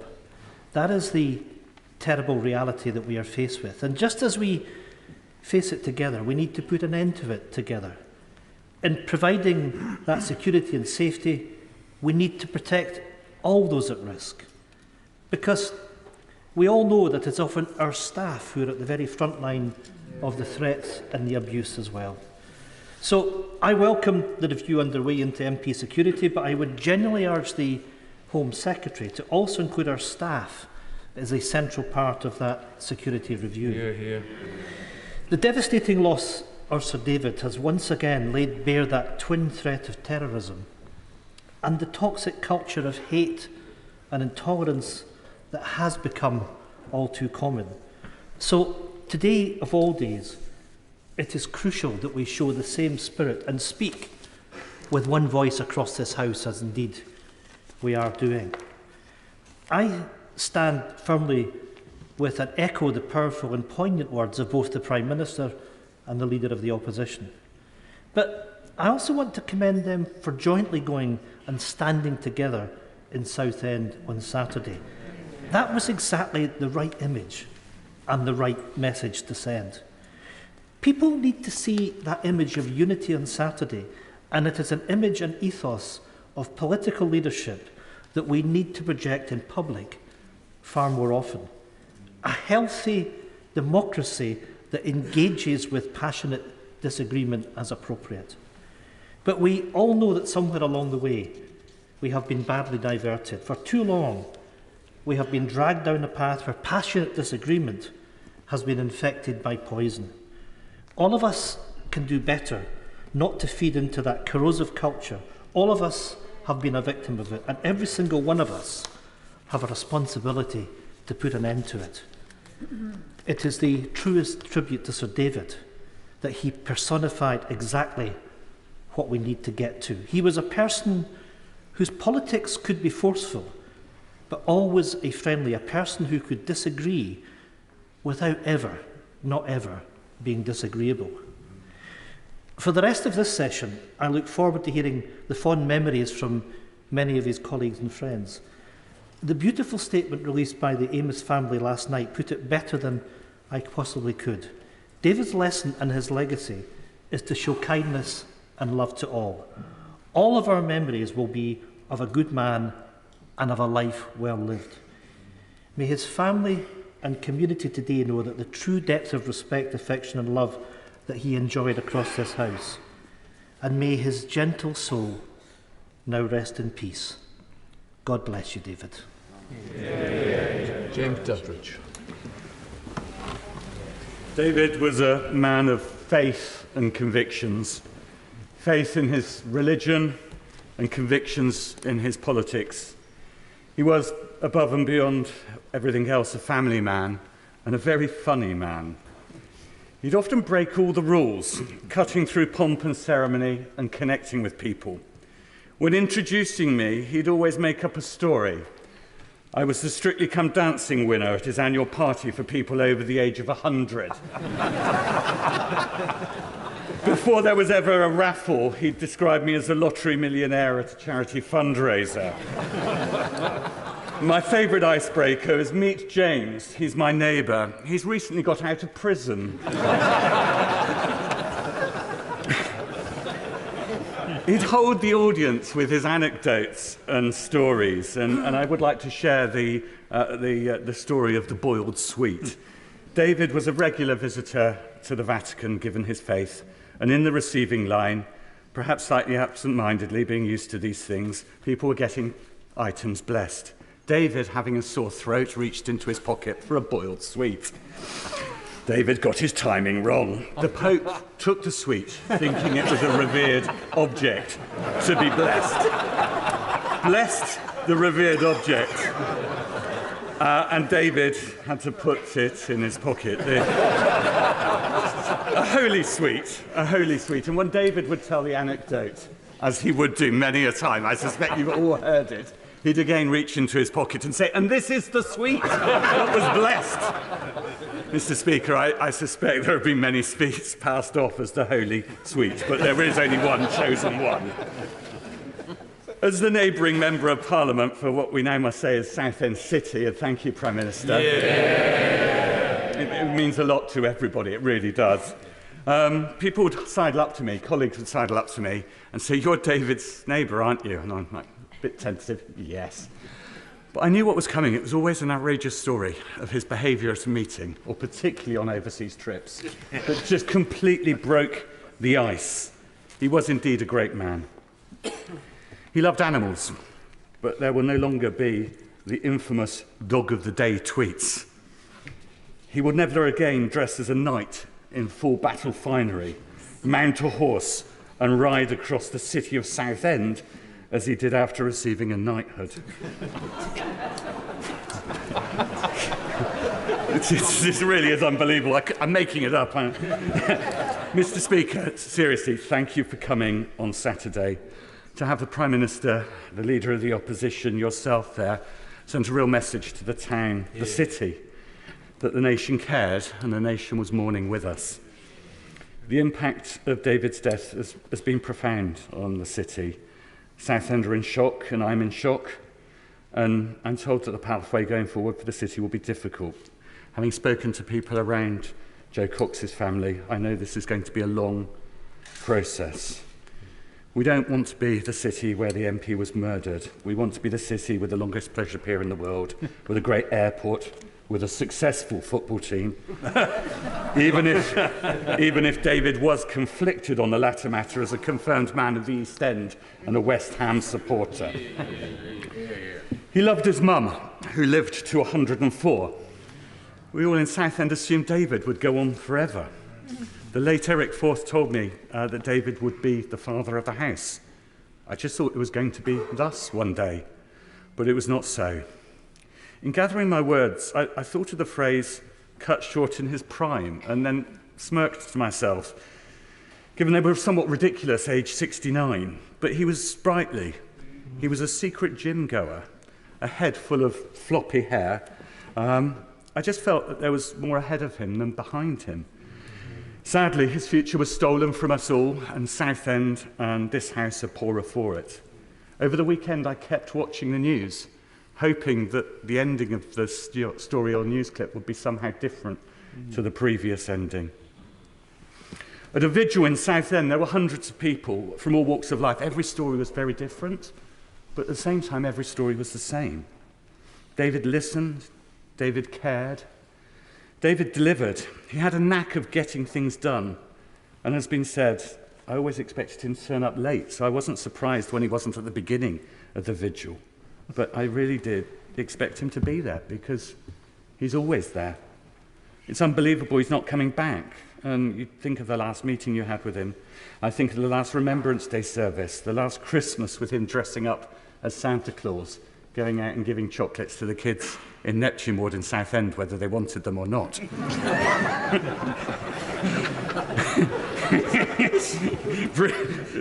Bringing the remainder to my kids, who would stick them to one side, and despite all rules about eating chocolate. But this is not the last of David.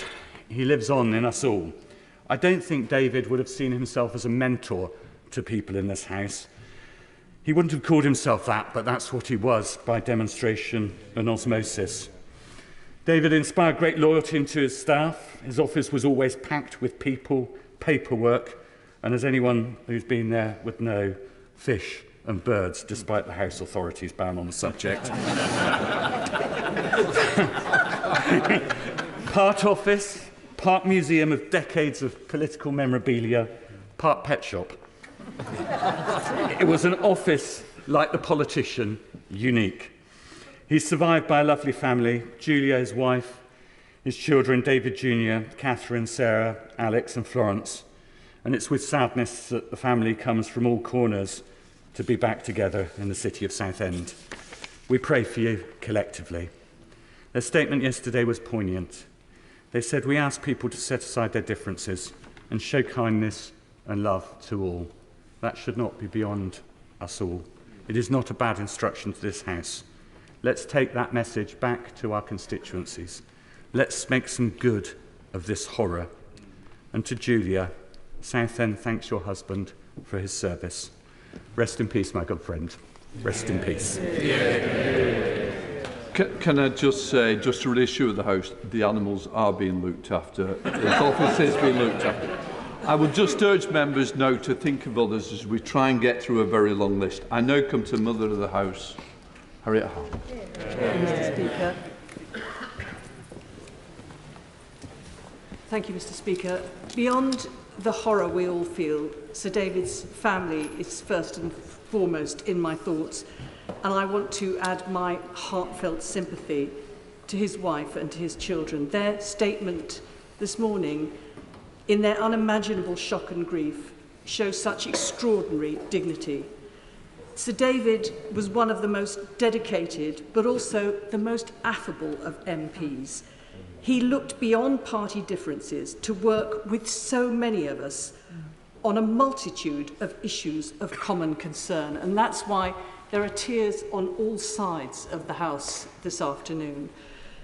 Most recently, just one example, he took the lead on a cause which I then took up, which was the injustice done to young unmarried mothers whose babies were taken from them in the 1960s and 70s. We've all got examples where he's worked with us. My tribute to him will be to redouble my efforts on that and to remember and to work in the spirit that he exemplified. Commitment to constituency, commitment to Parliament, a belief that he could and did make a difference. Sir David Amess, rest in peace. Now come to the Father of the House, Sir Peter Bottom. I agree with Harriet and Ian. David Amess, in 2010, made a speech where he said, it's extraordinary listening to the acting leader of the Labour Party, now the Mother of the House. He said, she made a splendid speech. One of the jokes was fantastic. He's going to use it in the future. David's fire safety all-party group worked with the all-party leasehold and commonhold reform group. We had a number of meetings over the year, and as well as the city, can I put it to the Prime Minister and the Chancellor that they could make his legacy on defective leasehold flats the finding, the fixing and the funding of the problems while chasing those responsible to pay up. I think he'd wish that. If we look around this chamber, we see the shields of those who've died, some in active service in the last World War. Ronald Cartland was the first. Other members went forward knowing the risks. So did Police Constable Keith Palmer. Jo Cox and her family are in our hearts, as we've been told, and we remember Andrew Pennington, the Liberal MP's caseworker, who also died in a constituency attack. A few of us were here when Erin Neve's car was blown up. Robert Bradford and I were together in the Westminster Wobblers, the House of Commons football team. Tony Berry was my whip, and Ian Gow and I canvassed together in Ulster. His death, I believe, was time to make people forget the murder of the Sister of Mercy, Catherine Dunn, a few days earlier in July 1990. In David's first speech in January 1984, he said, "Charity has been described as that amiable quality that moves us to condone in others the sins and vices which we ourselves are addicted to." He was able to say in his first speech that in the Commons, when he made it, there were 5 people who had previously represented his own constituency there with him, which I think must be some kind of a parliamentary record. He was followed by the right honourable member for Newcastle upon Tyne East, who cheerfully said, at the risk of dissent from those behind him on the Labour benches, I congratulate the honourable member for Basildon, Mr Amess, on his maiden speech. I do not agree with what he said, but it was no worse than the speech of the Minister.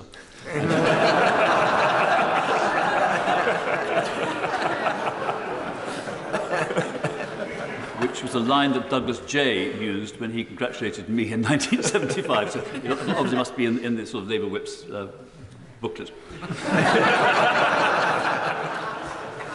He went on to wish the honourable member well in what time he had in Parliament. That time, I think, is well described by Trevor Phillips in the Times today, and his leading words were, "The simplicity of a man who served.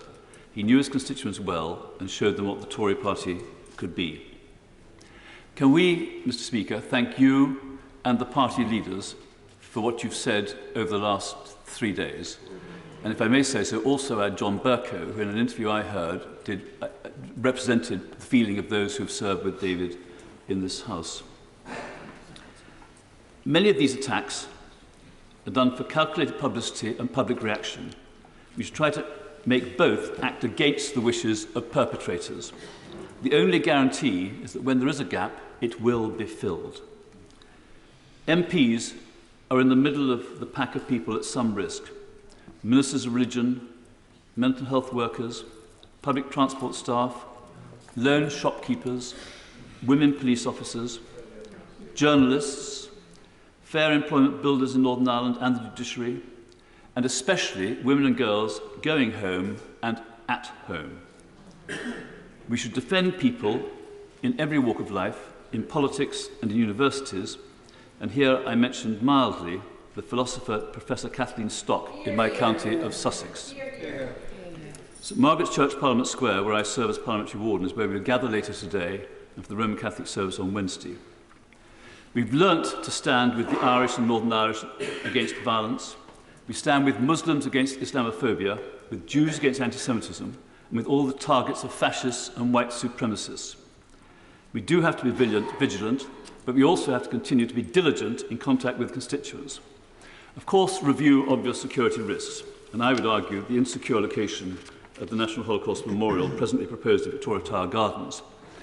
At the opening of the Imperial War Museum Holocaust Galleries last week, I collected posters. David might wish us to remember their words as if directed to us and to our constituents. Freedom is at peril. Defend it with all your might. Another, which brings his face to my mind, your courage, your cheerfulness, your resolution will bring us victory. And I end with the words from the Prime Minister's first speech to the House of Commons on the 13th of May 1940. Let us go forward together. Ed David.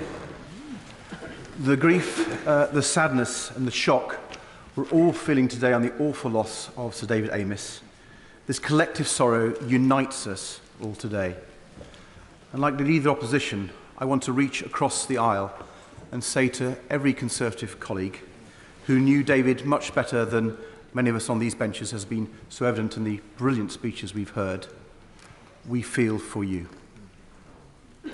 David's wonderful friendliness and his eclectic mix of campaigns that bridged the political divide were very special. From his campaigns on animal welfare to his championing of the few poor, David always spoke with compassion, authority, and often humour.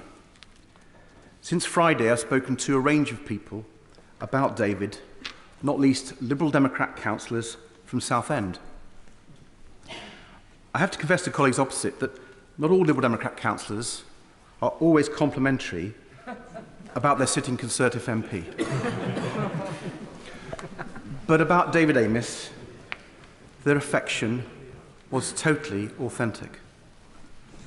Carol Mulroney, a councillor in Leigh-on-Sea, told me how appreciative she was of David's support for the Lee Society and the local heritage centre it runs. Local history was clearly a passion of David's, as shown by his championing of the cause of the Endeavour, the only one of Lee's little ships to have survived the years since Dunkirk. Endeavour has been brought back to Lee and restored, and now takes part in Dunkirk ceremonies and local events, not least thanks to David. As well as being proud of Southend's past, David will always be deeply connected to its present and its future, not least now we will have the city of Southend. Carol told me how David would proudly boast of walking each road, each street, each drive, each avenue and each lane of his constituency, and how supportive he was of every community, not least the local fishing and cockling industry. Mr. Speaker, every community needs champions like David. The point is that we don't have to agree with each other across our political divides, but we can learn to be kind and warm even when we disagree. David was. Today is not the day for discussing the implications for MP security and so on, but I do want to reflect on what happened to one of my close colleagues from these benches nearly 21 years ago.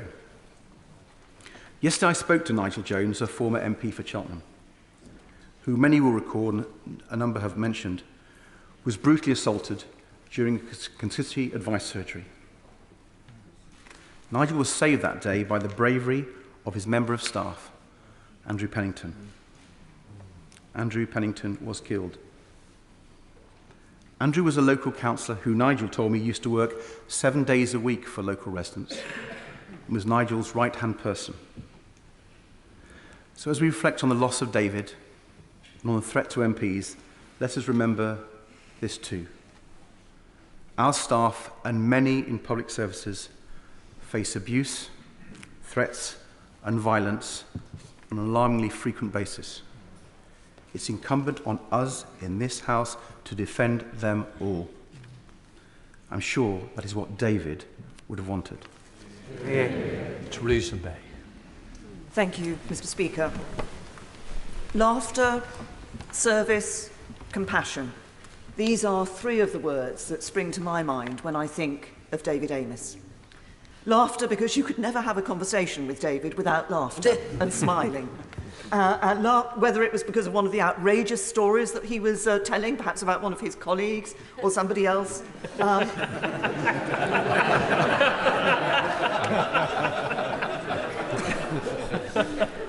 But there was always smiles, always laughter, always fun around David. Service, because he had an extraordinary record of dedicated service to his constituents. And I suggest to anybody who wants to be a first-class constituency MP that you look at the example of David Amess. He was deeply embedded in his constituency and, as we all know, championed it on every possible occasion. I don't think a question or speech from David went by in this House without his constituency being mentioned in it. And But he didn't just promote his constituency here in the House. He was a part of it. He understood it. He knew it. He was in the community. He was of the community. And he was respected and loved by the community. His death is tragic, and the manner of his death appalling. But isn't it fitting that his last acts were acts of service to his constituents? And then there was David's compassion, born out of and strengthened by his faith. Compassion for the vulnerable, compassion for those in need. But he didn't just talk about it, he acted. He changed laws. He went out there and made a difference to people's lives, because he was also an accomplished parliamentarian, and he knew that a backbencher who is dedicated and resolute can make a real difference. And to echo some of the comments that have been made today, first of all, I think it's a wonderful legacy for David that Southend is now a city. But we can also add to the legacy of David Amess by ensuring that in all our political debates, in our political discourse, we bring to those debates and that discourse the same respect, decency and compassion that were the symbols of his life. Because David Amess made a difference. His compassion made a difference to people outside of this house. His kindness made a difference to people inside this house. Our thoughts and prayers are with Julia and the family. Their loss is devastating. His constituency has lost a much respected and loved Member of Parliament. This House has lost a remarkable and valued parliamentarian. And every member of this House has lost a friend. May he rest in peace. Mike Kane. Thank you, Mr. Speaker. As been alluded to, Sir David was a man of deep Catholic faith. The Gospel of John, chapter 10, verse 10, reminds us that the Lord came not just to give life, but to give it in abundance. And David lived his life in abundance, a joyous service both to his constituents and here in this house. We would see him late at night, often in a tuxedo, going from charitable concern to charitable concerns, championing the causes he believed in. He looked good in a tuxedo. No Daniel Craig, but this was no time to die either. My wife reminded me of the time where we went to the beatification in Rome of John Henry Newman just before lockdown.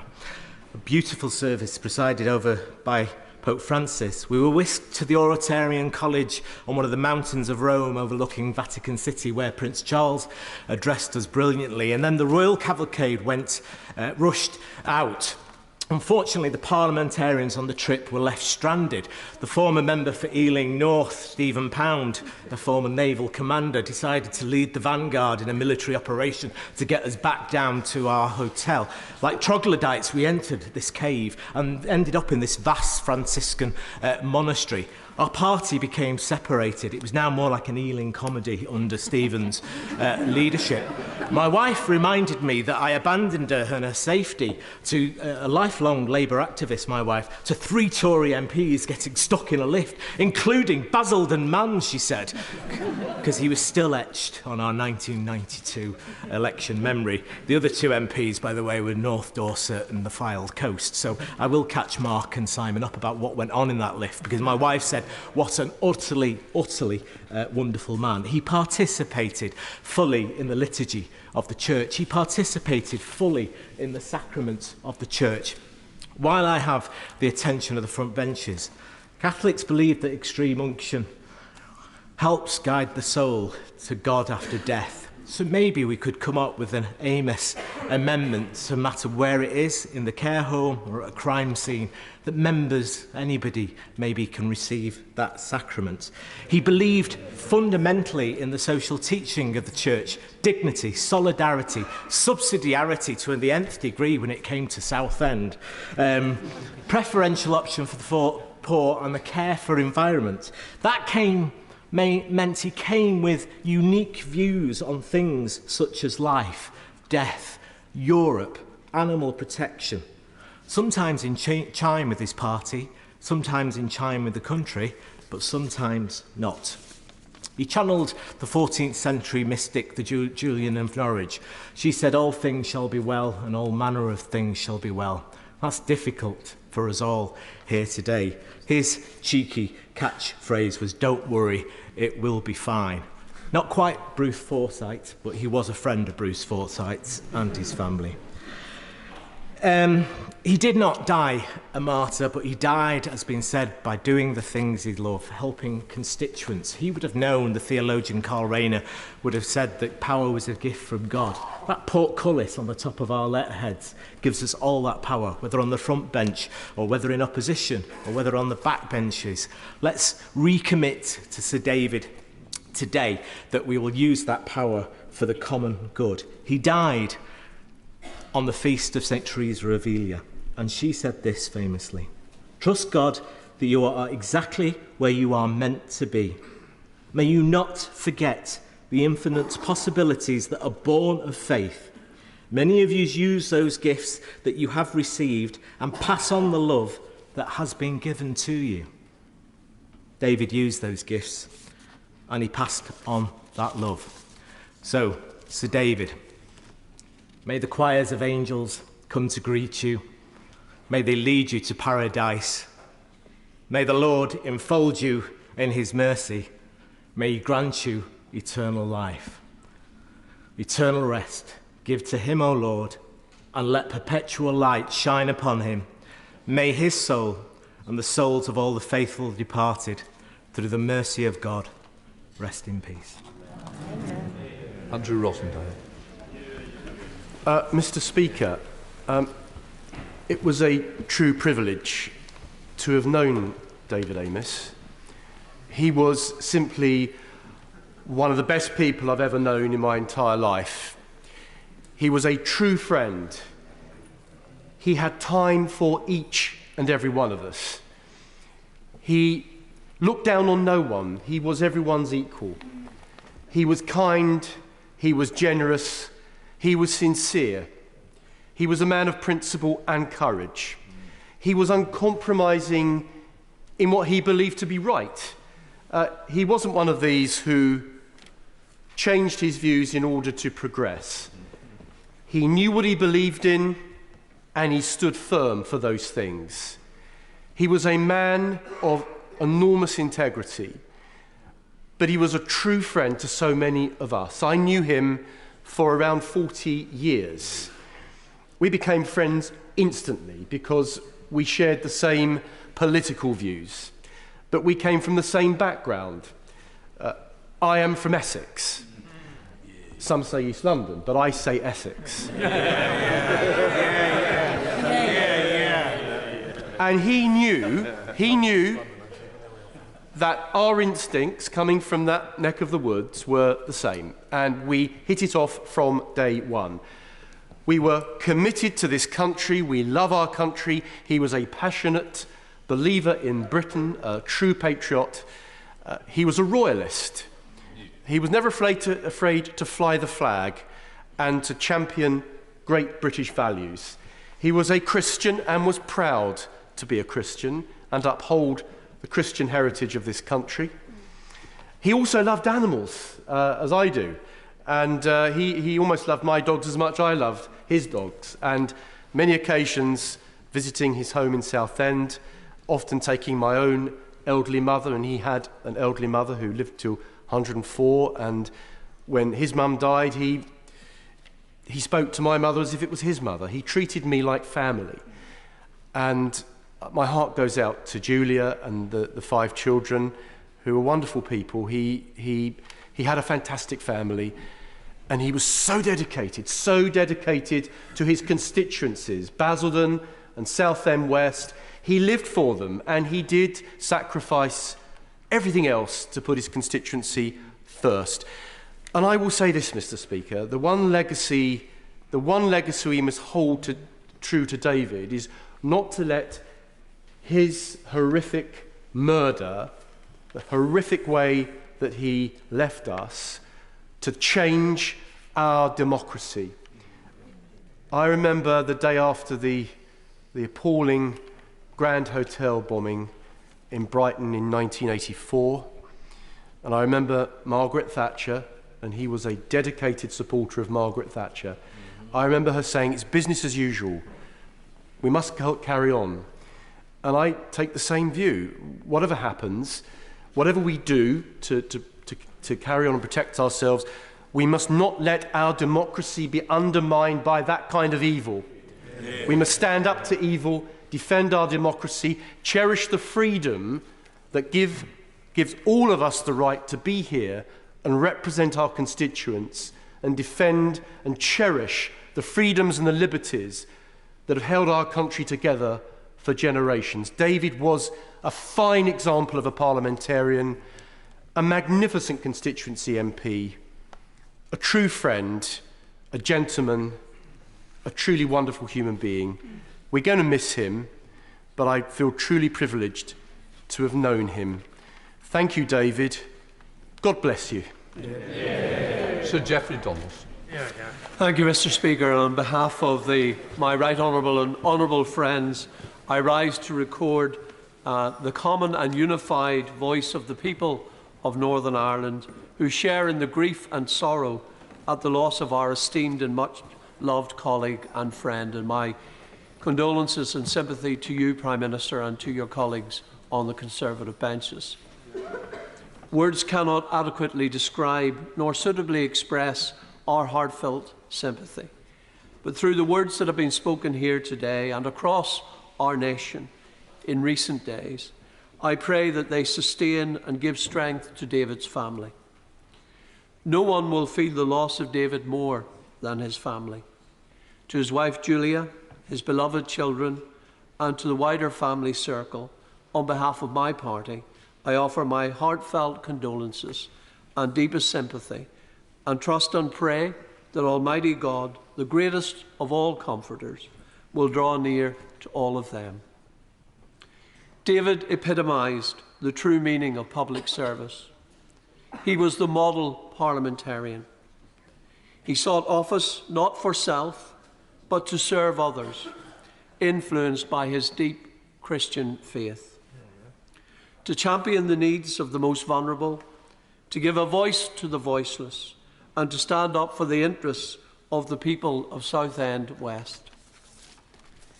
David's greatest joy came not in holding office, but in how he could use that office to improve the everyday lives of those he was honoured to represent.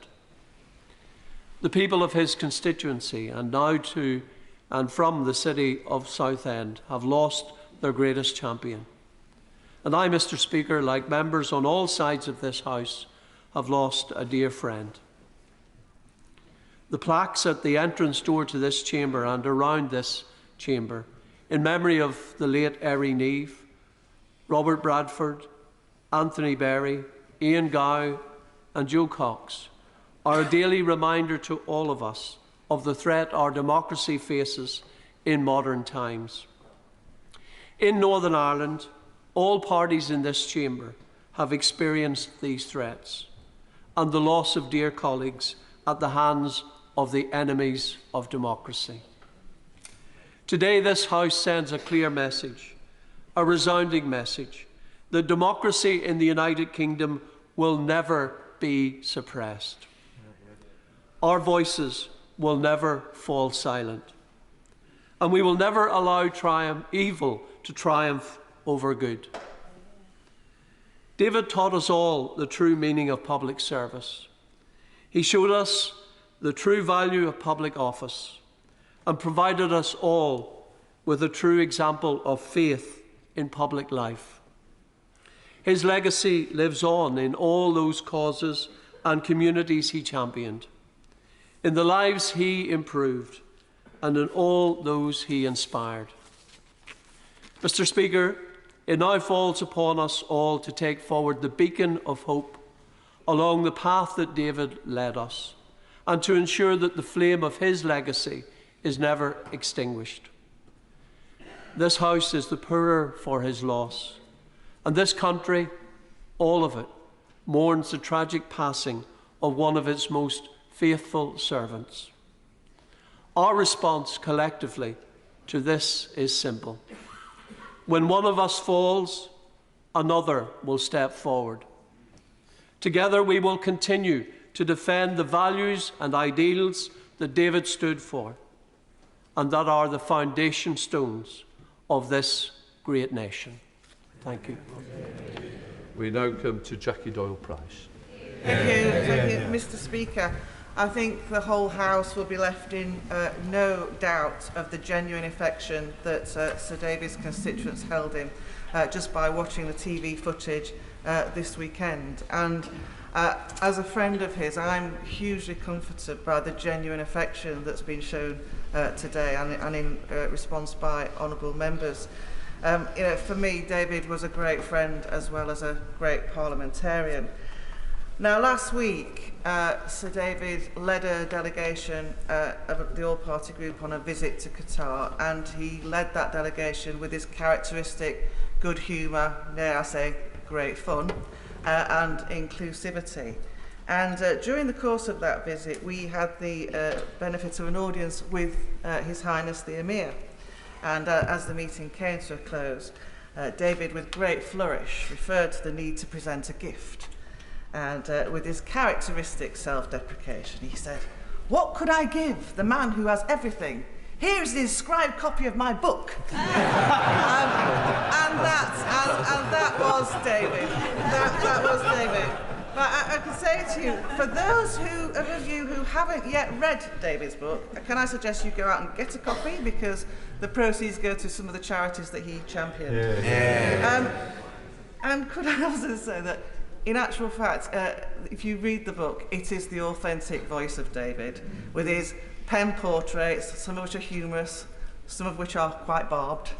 But it is actually a great insight into Parliament from somebody who, as we've heard today, spent much of his career, all of his career, on the backbenches. But he loved this place. He genuinely thought it was a privilege to be a Member of Parliament.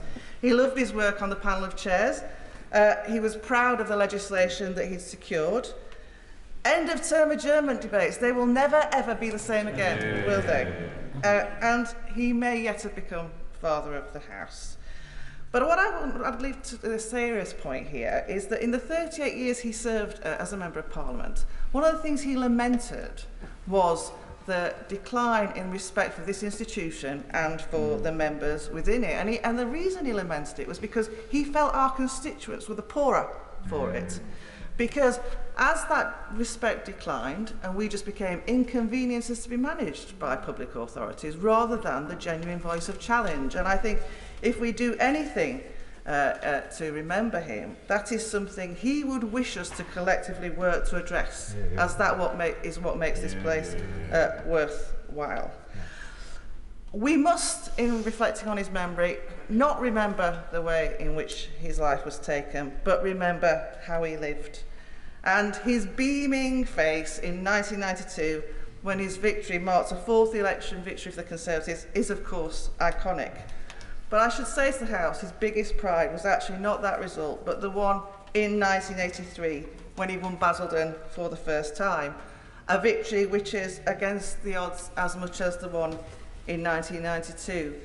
And I would say that he held Basildon as a marginal seat for all that time because he was an amazing campaigner. He had time for everyone, as we've heard before. His megaphone was never too far away, and I have to say, we enjoyed some visits with David and his megaphone in Thurrock over the years, and always great fun. But as an East Ender, he instinctively represented the politics of South Essex. He would describe himself as a working class Conservative, and very much epitomised the kind of person who embraced the politics of Margaret Thatcher. And he would recount with great pride at the occasion when, after everyone had written his election prospects off in 1992, it was Margaret Thatcher who came on the eve of poll to support him, and he credited that with party's victory. Our thoughts are obviously now with Sir David's family, and I just, on a final note, just say that the last time I went to David's house, he was proudly showing me his wedding video. And the reason he was doing so was not just to show me the Honourable Member for Derbyshire Dales and her dancing back in those days in 1983, and he was hugely proud that she got here too. But actually, the exact wedding that he had to Julia in 1983 with Westminster Cathedral and then a reception here was what he repeated for his daughter only a few weeks ago. And I hope the whole family received some comfort from the fact that we all loved him. John Cryer. Thank you, Mr. Speaker.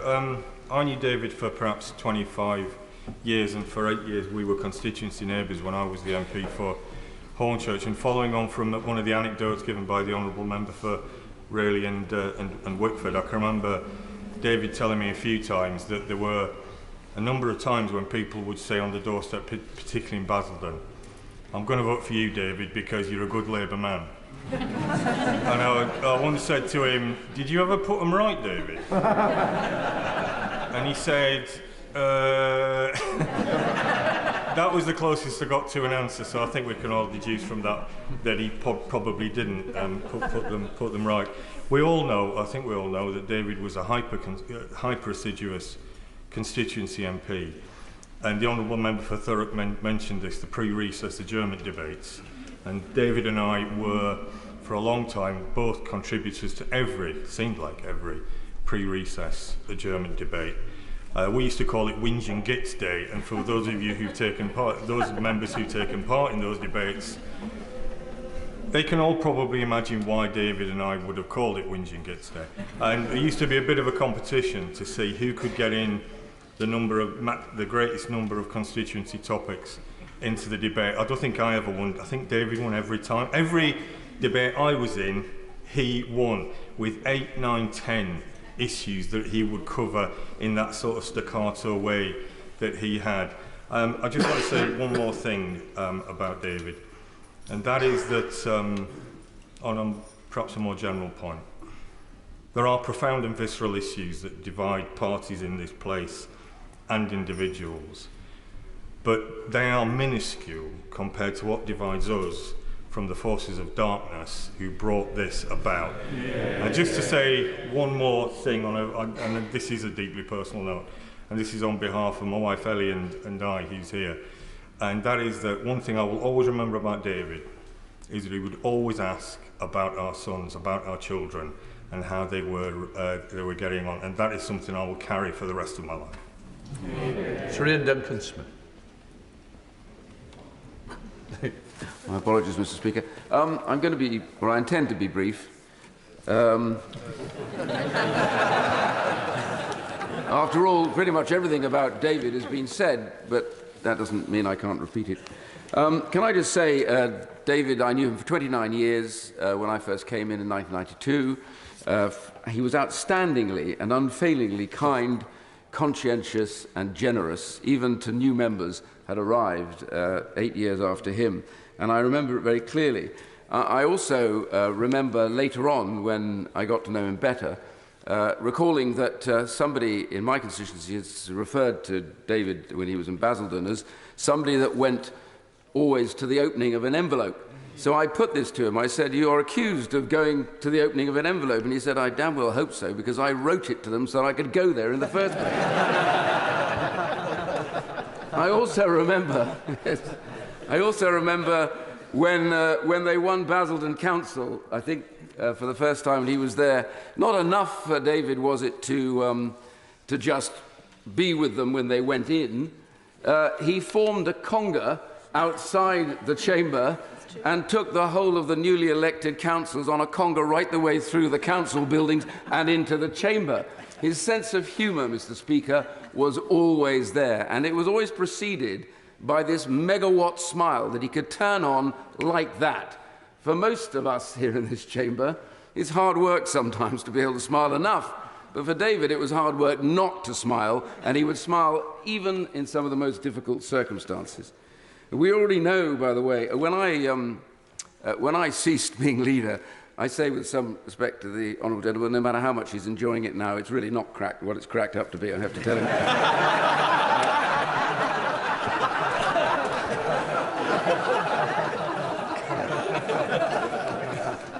That's what I thought too. I simply say that when I had to go and speak at an event for him, and he patted me on the shoulder and said, "Are you going all right?" I said, "Yeah, it's fine, fine, fine." And he got up and introduced me by saying, I'm so pleased to have Ian Duncan Smith here. He's just slid down the greasy pole, and then he carried on. So he did follow that by telling me directly afterwards that he had retired finally from a long time in government, and he thought he would have more influence elsewhere. He actually spent a very short time in government, but that didn't bother him in the slightest bit. I want to say, Mr. Speaker, that on a more serious note, David has shown us the way of cooperation. And I know for a fact that most members in this place know that you get things done by cooperating across this floor. In fact, very little is talked about that, Mr. Speaker, as you know, but it is in fact the embodiment of exactly who we are in this place. We cannot get stuff done by ourselves. So we form alliances, whether it's on modern-day slavery, whether it's, in my case, on gambling harms. You know, you go on, you form these alliances, and then you eventually move things and you get them done. But he was the architect of this. There wasn't an alliance that he couldn't form, even if there wasn't an issue on which he could form it. He would form it. And the point about this, Mr. Speaker, is I say this is who we are. We are often, as Joe Cox said, more united by the things we believe in than necessarily divided. The fact is that we are in this place because we argue with each other about our ideas. The important feature with this is we may disagree with our arguments, but we don't disrespect the motives of those who hold them. And we need to be very careful. This is a lesson to us, that we need to be careful here what we legitimize in what we say about our colleagues. They are not evil people. Nobody in this chamber is an evil individual. They have strong beliefs. I'm struck when the media reported that, you know, they'd finished talking about him, and then they said, and he was a man with very strong held beliefs, as though this was an aside that they wanted to bury somewhere else. We come here because we have strong beliefs, and we should be proud of that. We argue with each other because we are the point where people can see us, debate these things, have power of emotion, be angry about them, because this place is a cockpit of that, so they don't have to do it outside violently elsewhere. But we need to show publicly, Mr. Speaker, I believe is what the point he was making, is that we need to show each other the respect that those ideas are greatly held. We respect each other, but we don't dislike or hate each other. That is not for us, and it is not for that that he in fact lost his life. In fact, today, through the door of my constituency office, Mr. Speaker, I've been told that there is in fact a document that came through the front page all about him, and on it it had, "Like you bastard." In fact, I did think he might have done it because it was spelt B-A-R-S-T-E-D, Mr. Speaker, so I think even in that threat there is a sense of irony. I want to say, Mr. Speaker, in conclusion, that his family, this is a tragedy which a deranged, hateful and violent individual has brought to them, unwarranted and without cause. And David taught us something very important that they can remember, that he believed in the power, not the power of position, but the power of purpose. Mr. Speaker, they told us, Heraclitus, they told us you were dead. They brought me bitter tears to hear and bitter tears to shed. I thought as I was crying how often you and I had tired the sun with talking and sent him down the sky.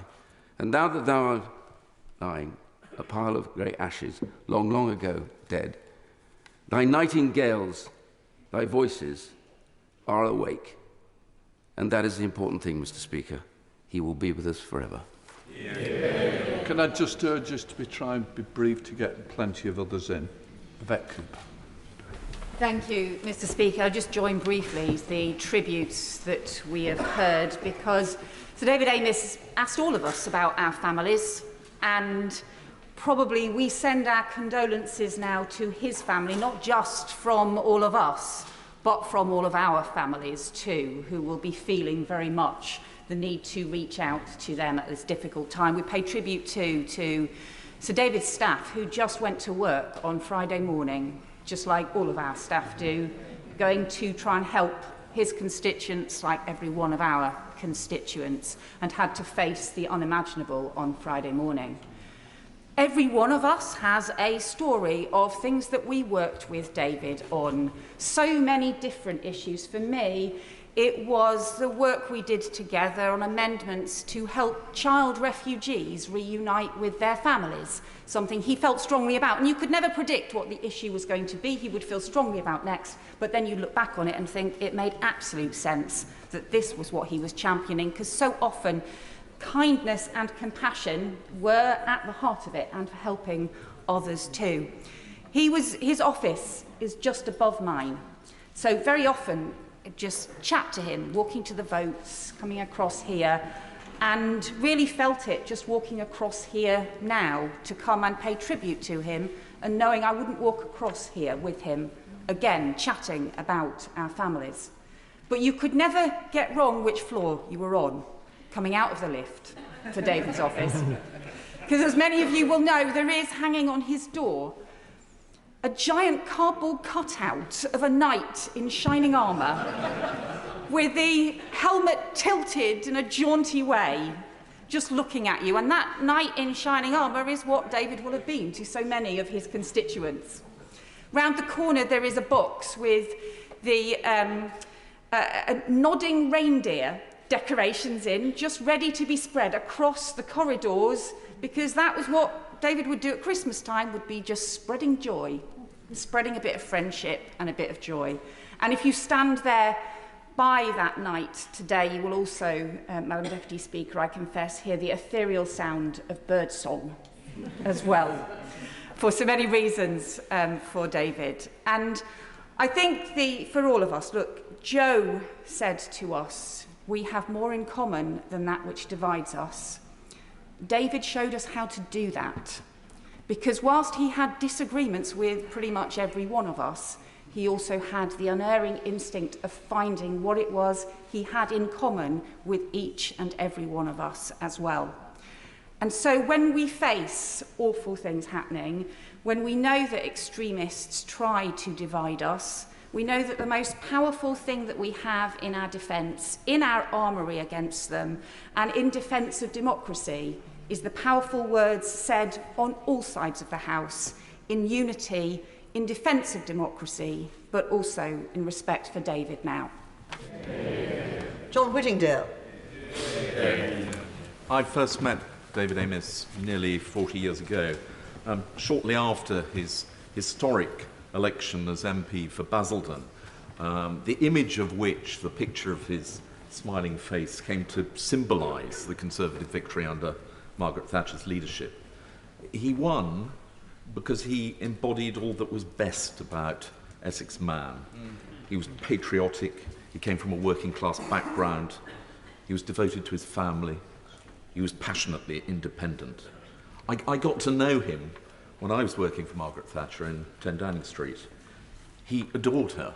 He was absolutely furious when she was removed from office, and indeed remained furious long after. And in 2013, he held an adjournment debate on her legacy following her death. She, in turn, hugely valued him. David championed many causes, as others have said, but most of all, he loved his constituency and the people that he was so proud to represent. My constituency is just about 30 minutes away from his, and a number of times I spoke for him at events, and he spoke for me. And the huge respect and affection in which he was held was always obvious. He loved meeting people, and he made sure that he spoke to every single person at whatever gathering he was present. As has been referred, it became a joke that for his first 14 years, he would make sure that in every question or in every speech, he referenced Basildon in ringing tones, as my honourable friend demonstrated in his contribution. And then after his election for Southend, his campaign for Southend to become a city again was mentioned at every opportunity. It's well known that he was a great animal lover and devoted to his dogs. And even when seeking support for his French dog, Vivian, in this year's Westminster Dog of the Year competition, as the Prime Minister referenced, the reason he gave as to why we should vote for Vivian as Westminster Dog of the Year was that she is an enthusiastic supporter of Southend becoming a city. So when in 2012 Chelmsford, as the county town of Essex, was granted city status, David took the news reasonably well. I can say, on behalf of my constituents in Chelmsford, how delighted we are that Essex now has 2 cities. I represent a part of the Chelmsford local authority area, but my honourable friend, the member for Chelmsford, has the city itself. She's unable to be here today as she's on ministerial duties abroad, but she asked me to say on her behalf how much she appreciated the kindness and gentle wisdom that David typically showed to her and other new Essex MPs when they were first elected. I also join in her in paying tribute to the work that David did for all of us to improve our hospitals across Mid and South Essex, a legacy that will continue to benefit hundreds of thousands of Essex residents. David was quite simply the best of us. All of us are still in shock, but our hearts go out to his family, and I hope that people will listen to their words. My honourable friend for Rayleigh spoke powerfully about the abuse that people, particularly members of Parliament and not just MPs, a lot of other public servants, suffer from on online social media. I've been heartened by the huge number of messages that I've had from my constituents and from others, firstly to express condolences, and secondly just to express their appreciation of the work that we do in this place. And I like to think, and I strongly believe, that those horrible, aggressive voices that sometimes seem to dominate social media are not representative of the views of the vast majority of people who share all the qualities and would respond to the appeal of David's family, that we should show each other kindness and love. And that should be his lasting legacy. Stephen Timms. Thank you, Madam Deputy Speaker.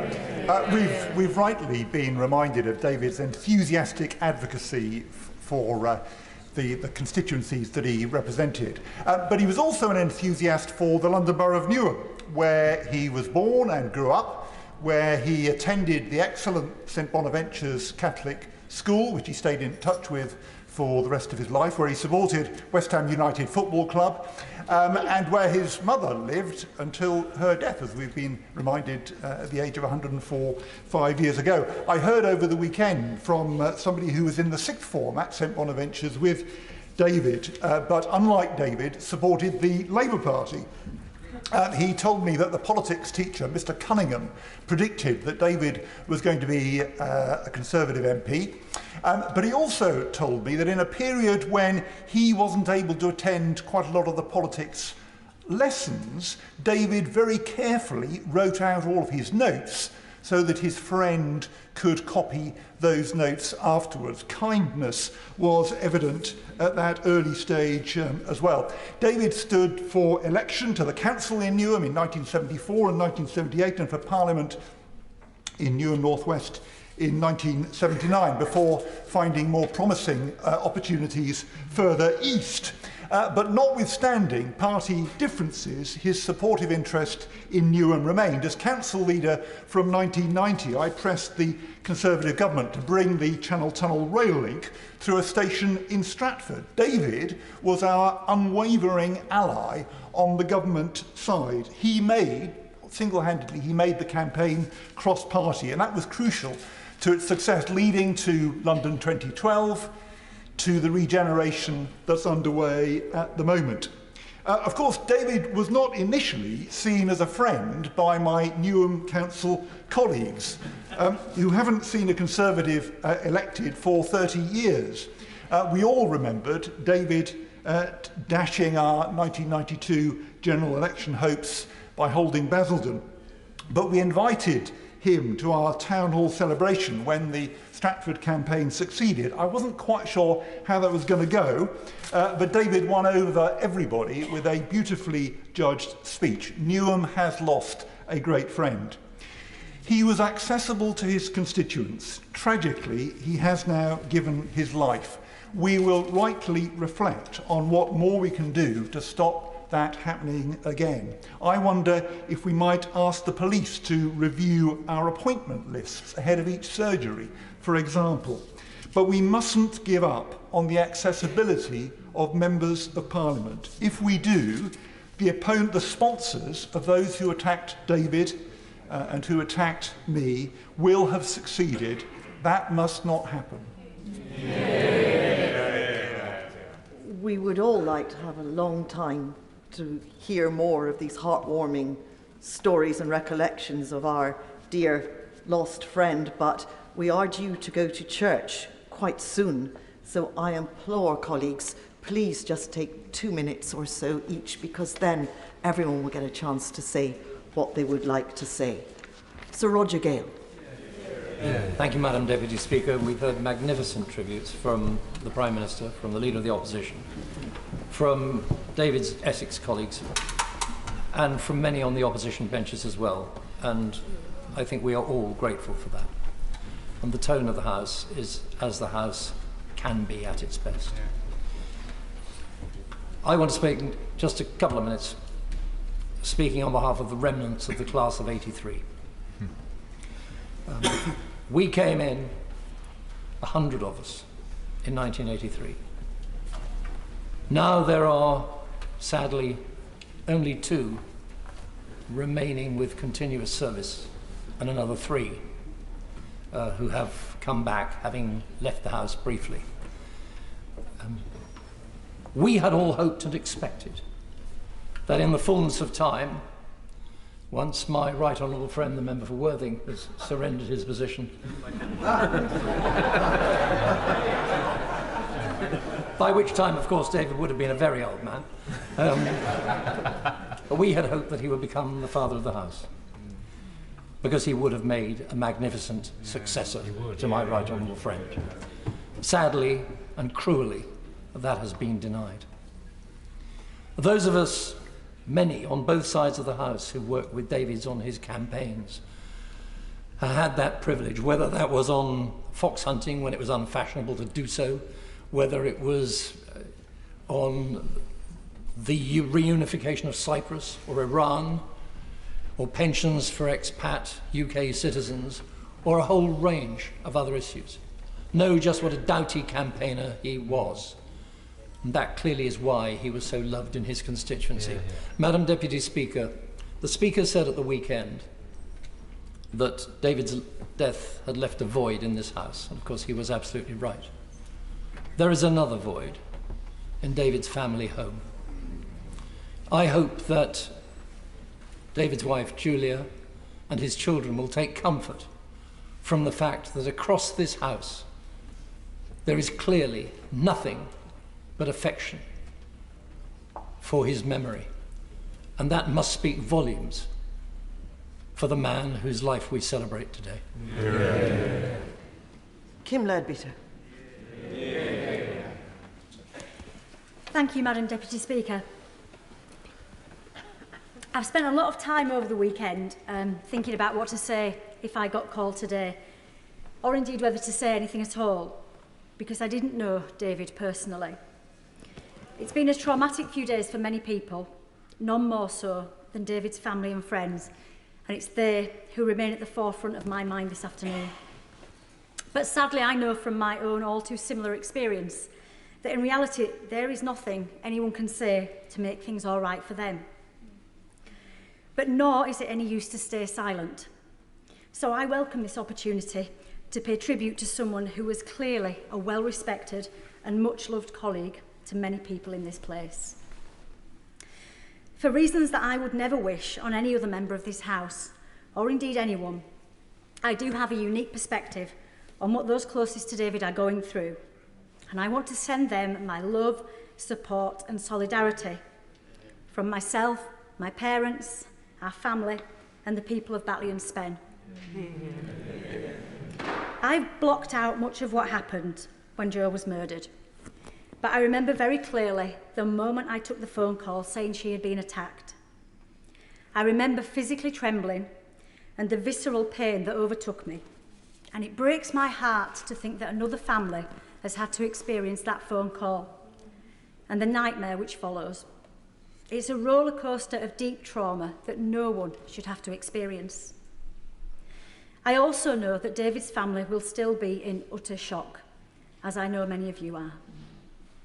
But I hope at some point they are able to hear at least some of the beautiful and very funny tributes that are being paid to him today, and that will provide a morsel of comfort amidst their pain. I can't talk about David on a personal level. As I say, I didn't know him. But from what I've heard, he strikes me as the sort of MP who I may well have come across in the coming months and ended up going for a cuppa with him to hear his thoughts on the work he was doing on the Children's Parliament or animal welfare or getting more support for people with learning disabilities.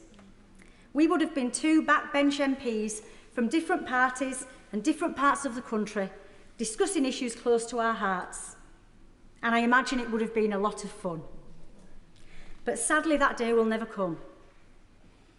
I know that wider discussions will now take place about the safety of MPs, the awful abuse and intimidation we face, the nature of political discourse, and how we can deal with the evils of terrorism. And it's quite right that they do. But today is about David and his family, along with his staff, colleagues, and the community he served so well, the service he gave, and the support we should show all of them in the coming days, weeks, and months. It is up to us to make sure that we do, because I know more than most that they will need it and the powerful difference it will make to them. Sir David Amess. Thank you very much, Madam Deputy Speaker. And David was indeed a great character with a fantastic sense of humour, and I'm honoured to have been able to call him my friend. So much has already been said about him that I don't want to do repetition. But we were both elected to Parliament for the first time in 1983 with small majorities and became firm friends during the 1980s and shared an office together until 87 in the Abbey Gardens. We shared staff also for a while, and in those days the Commons sat very late, and I was fortunate to get to know David really well during this time. His cheerfulness and dedication were his hallmarks throughout his parliamentary career. His boundless energy, well, many of us couldn't keep up. And when he took us canvassing and campaigning in Basildon, we certainly couldn't keep up. Working together in the office, however, with David was quite an experience. As we've already heard, the menagerie of things that were in his office. But David also was never backward in coming forward. I remember going on the first occasion to a number 10 reception after we'd been elected.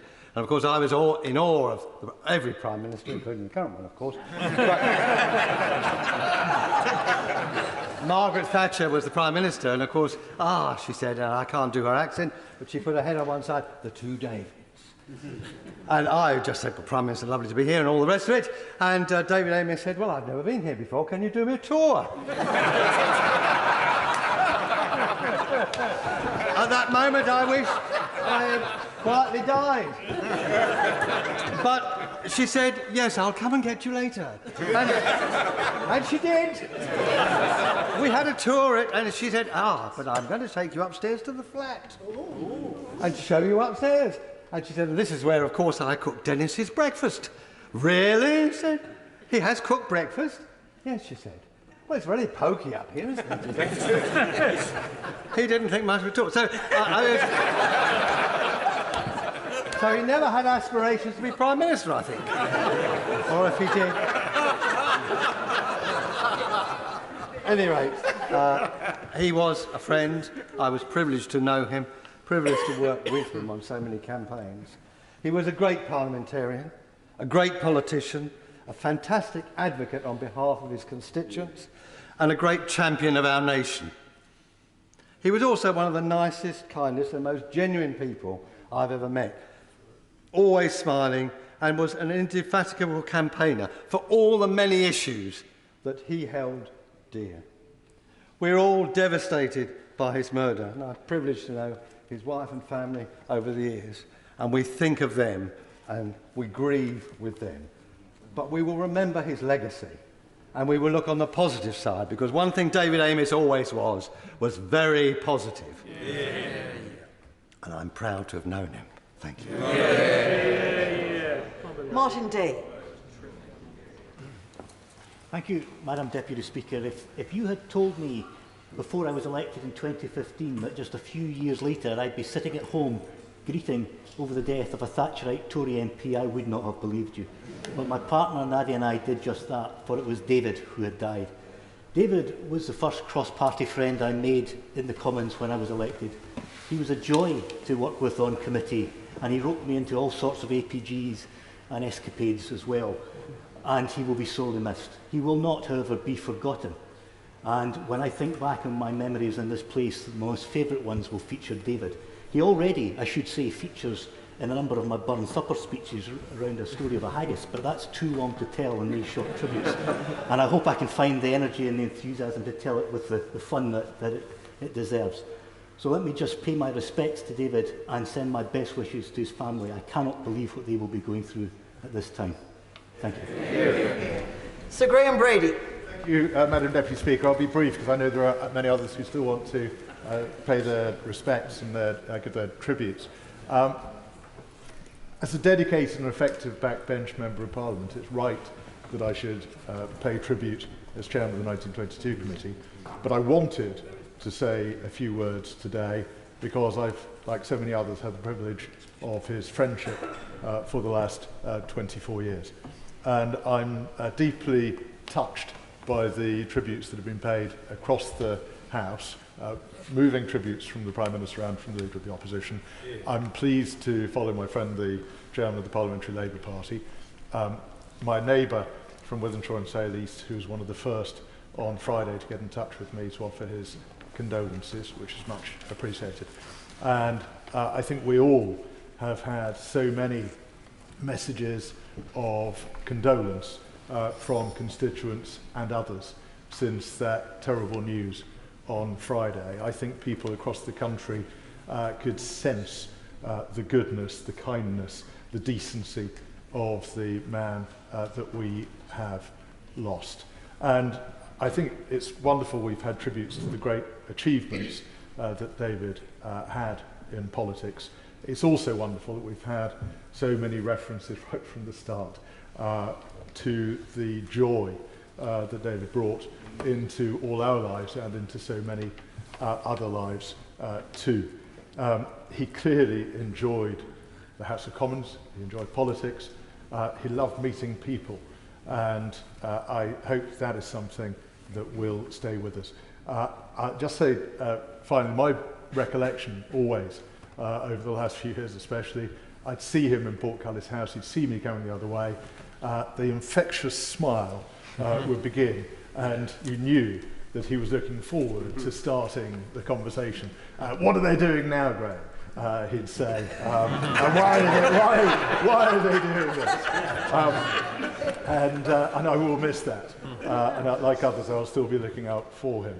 And the final thing that I wanted to say, if you like the serious point, is that this is the most open and accessible Parliament of any major country in the world.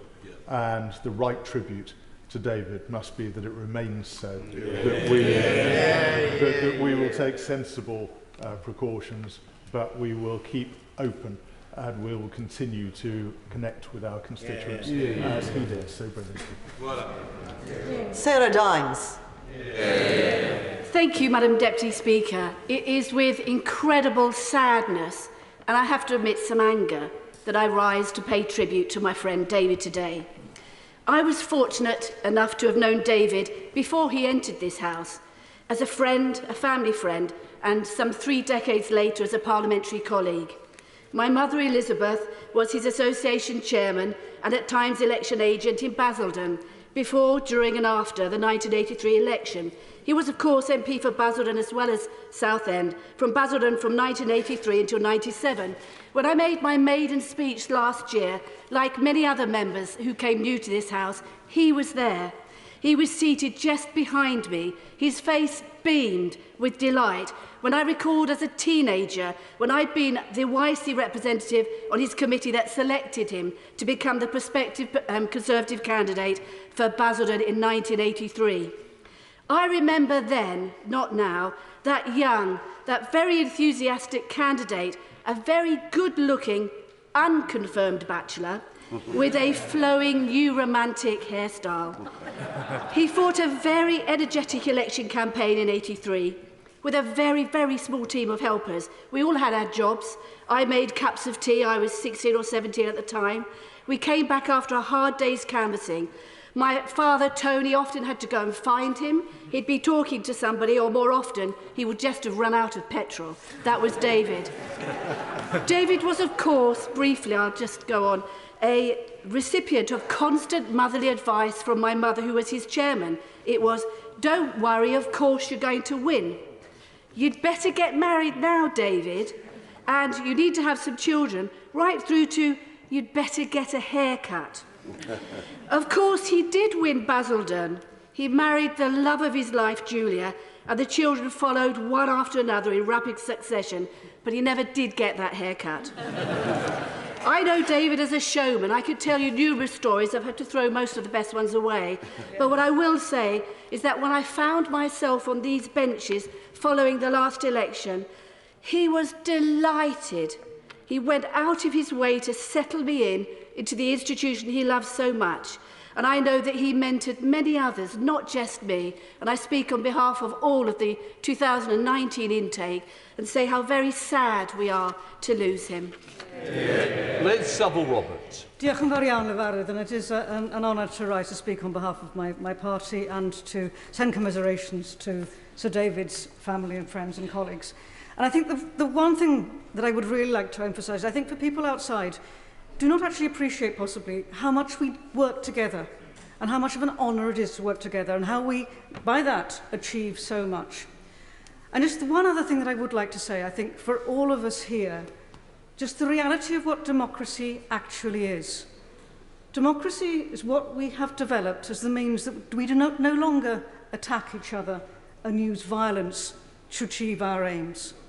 And when we see this terrible, abhorrent death which has struck us so badly and struck, of course, the constituents and so many people who knew Sir David so well, it has struck us so hardly that we remember that when we stand up for democracy, we are standing up for that, for civility and for good behaviour and for treating people properly, because historically the alternative has been violence. And violence must never be allowed to succeed again. Diolch yn fawr iawn. Natalie Elford. Thank you, Mr. Speaker. I rise to pay respects to our dear colleague and my friend, Sir David Amess. I got to know David from 2017 when he reached out to me with that characteristic kindness. He had an extraordinary gift of knowing what to say, as well as when to say it. His many kindnesses provided a firm foundation for our work together on the Dame Vera Memorial Project.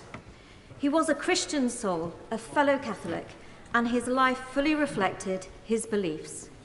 He also enjoyed life, he loved people, and had that lightness, a vivacity, and enthusiasm that drew people to him and was infectious.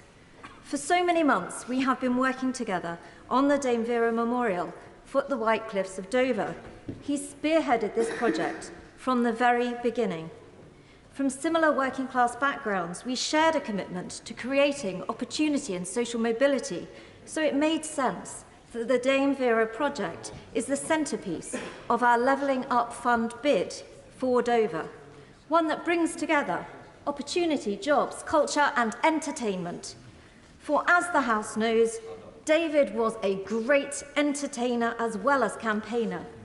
My enduring memories of David will be both of us arm in arm around the piano singing to Dame Vera's songs, him taking selfies at the White Cliffs of Dover.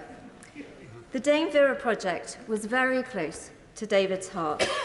Sir David's family have made a call for public support for the Dame Vera fundraising in his memory. So let's get behind that and get the fundraising done, build the memorial and include in it a tribute to the life of Sir David Amess, a lovely man who was a true friend to me, a friend to Dover and to our nation. Thank you, Mr. Speaker. I want to join the tribute to the Honourable Member for Southend West, who was a kind and generous colleague in the House and a committed and conscientious constituency MP. Just how conscientious he was can be seen in his record of speaking and action in the House. I had a recollection of him speaking in a pre-recess adjournment debate back in 2009 when I was Deputy Leader of the House, and it was my job to respond to that debate. And a couple of the speeches earlier we've heard about these, Sir David's performance of these debates.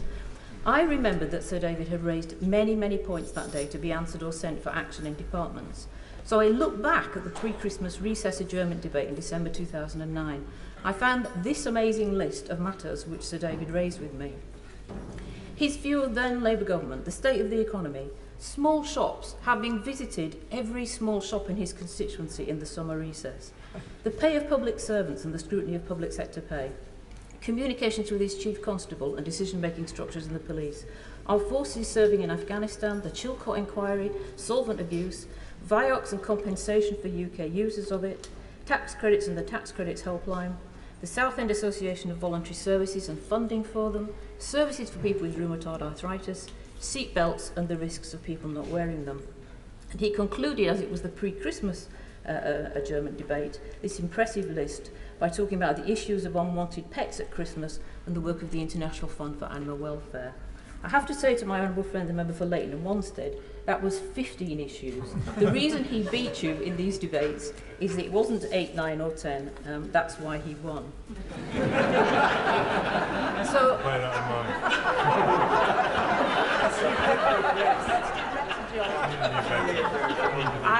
I fast-forwarded to the most recent pre-recess adjournment debate on 26th of July this year just to see if it was a similarly impressive list, and it was.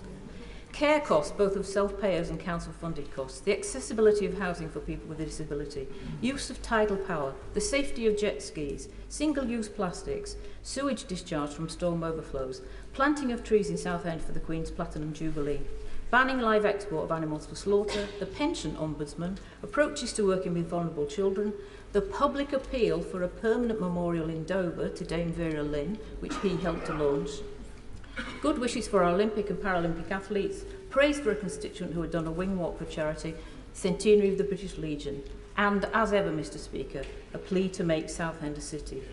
How wonderful that his strongest campaign for city status at Southend will happen, the city he loved, and thanks to Her Majesty for approving that.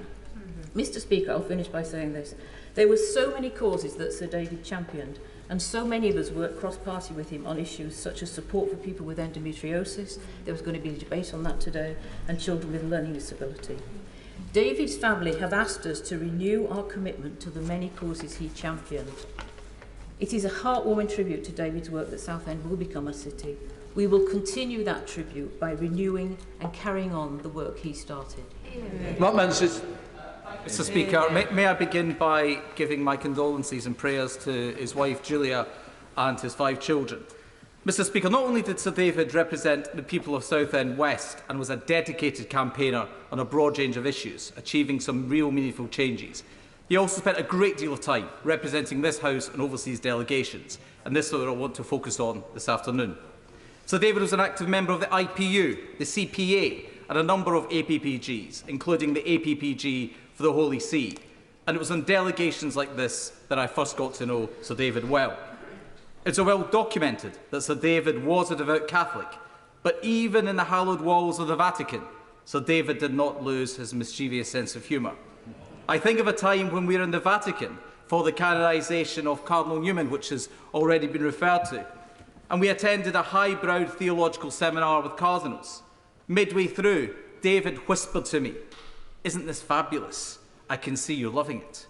To which I replied, "To be honest, not really, David.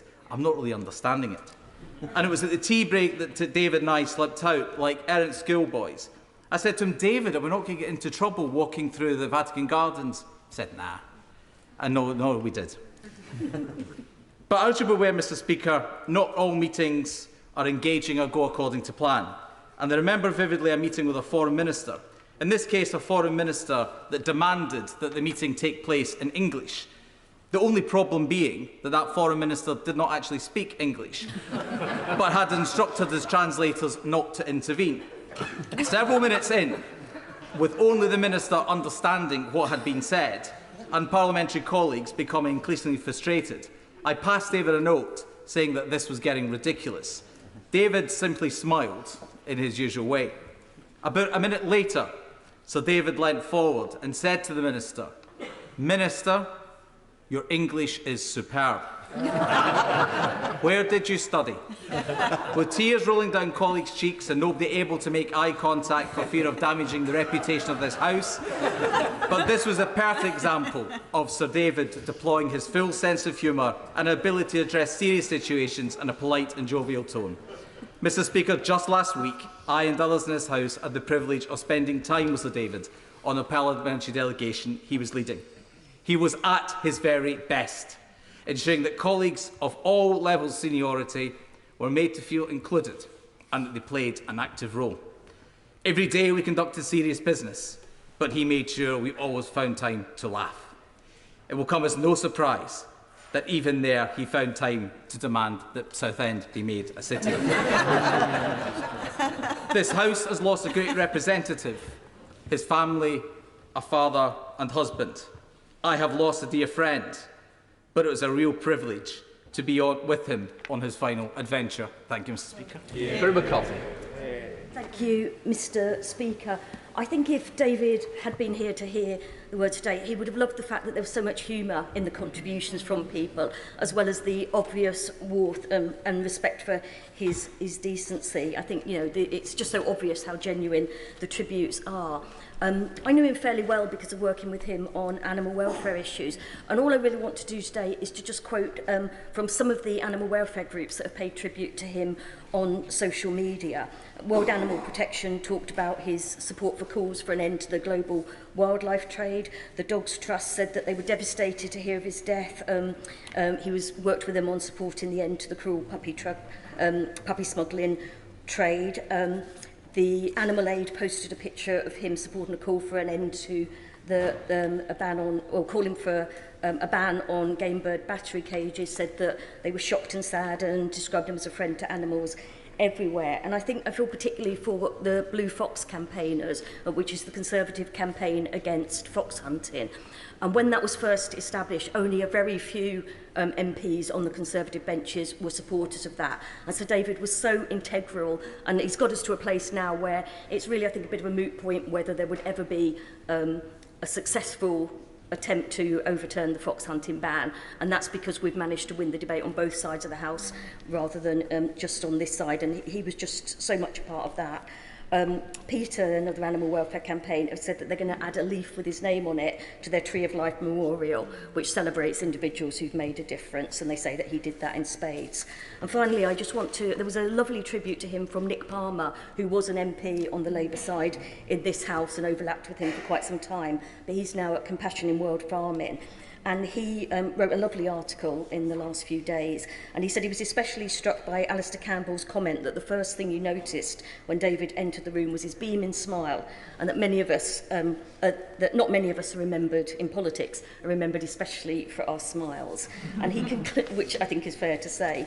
But he concluded, Nick, in this article, he said, when animal sentience is officially on the statute book, when live exports end, when cages on farms are banished to history, all of us in the animal welfare movement will celebrate, and we should remember the quiet idealism that made Sir David help bring it about. Sir Benedict. Thank you, Mr. Speaker. In this debate, the life of David Amess keeps invoking one word above all: kindness. Yes. And the family's heartrending statement reflected that word. The Archbishop of York wrote that his life showed the true meaning of kindness. And this would be the greatest of all tributes to David if we, or even just some of us, who are engaged in the daily political battle, made kindness our resolution from this day forward. There is much reaching across the chamber in this debate today, but which of us in this House can honestly say, when we have looked across the chamber, or those in our own parties, that we have never fallen prey to feelings of contempt or lack of respect or unkindness towards those who oppose us? Which of us can honestly say we cannot do better? Kindness is giving without any expectation of getting. Kindness inspires hope and optimism, which David also embodied. Like many on all sides, we had our disagreements, but nobody could doubt David's sincere wish to make the world a better place with his kindness. And I wonder why the 7 principles of public life do not include the principle of kindness. And henceforth, let kindness be known as the David Amess principle of public life. He, Julia, and the rest of his family could bequeath the nation nothing more generous, and we could do no greater service to them and to David's memory than to learn to live this principle more evidently in our daily political lives. Final contribution, Dr. Rupert. Mr. Speaker, the brutal killing of our friend David Amess, and I call him a friend. I know that we have an adversarial workplace here, we have a face-off, don't we? But some of our best friends often are on the other side, aren't they? I know when I've been in a hole, sometimes it's people on that side who've sort of helped me out and been friendly to me. It's all the more shocking to me and painful because I'm probably certainly the last Labour MP who saw him alive. And it was on that delegation to the Middle East last week, at the baggage reclaim, as it happens. Everyone else had scarpered, everyone else's stuff had gone. Mine, I think I'd missed because I'd been tying up my shoelaces or something. He said, no, I'll wait with you. I was like, come on, you've got to go to Essex. Be off with you. But, you know, that was the measure of the man, how kind he was. And the next day, when the last stragglers were sort of saying, we got back, it was a great trip, thank you, he was the last WhatsApp I saw, thanking everyone for their service. And how shocking that he was taken in service, a public servant, in the line of duty, slain at his surgery. I mean, on the trip, again, his $1 million smile that we've heard so much about won over everyone. One of these dignitaries I had to introduce him to, and I said, you know, he's been a parliamentarian since the last century, but he never ages. And another one, he said, in his inimitable way, oh, do you know what? I thought I had a lot of kids because I've got 5, but you've got 24. And he'd said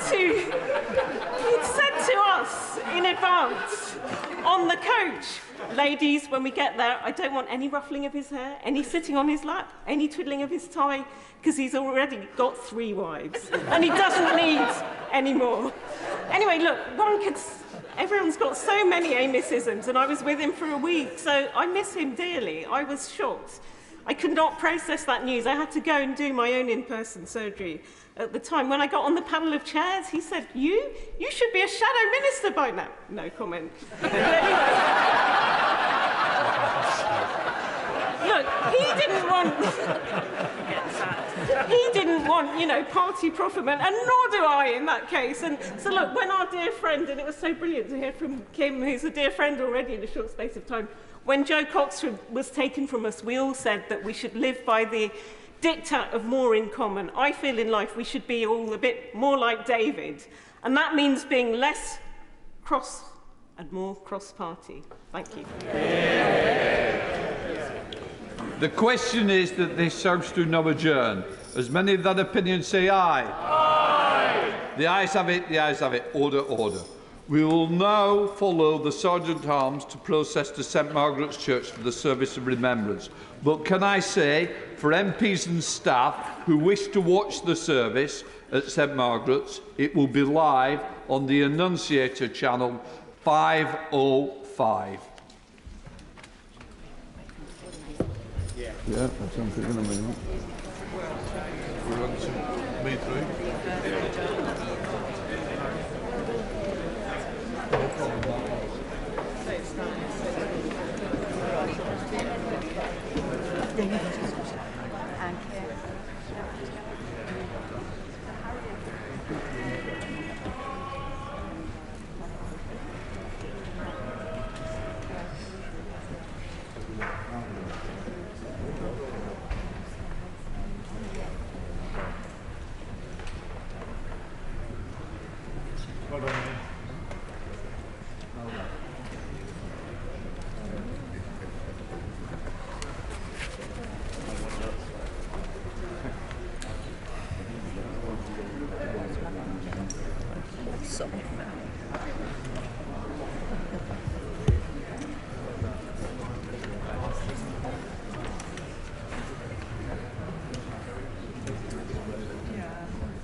Other than Nick,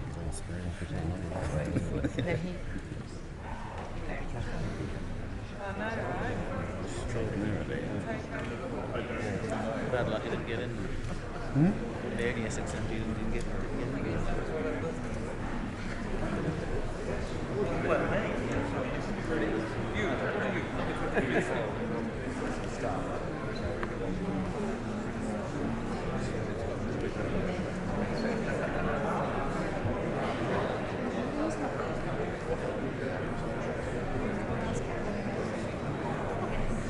Gentleman on the side.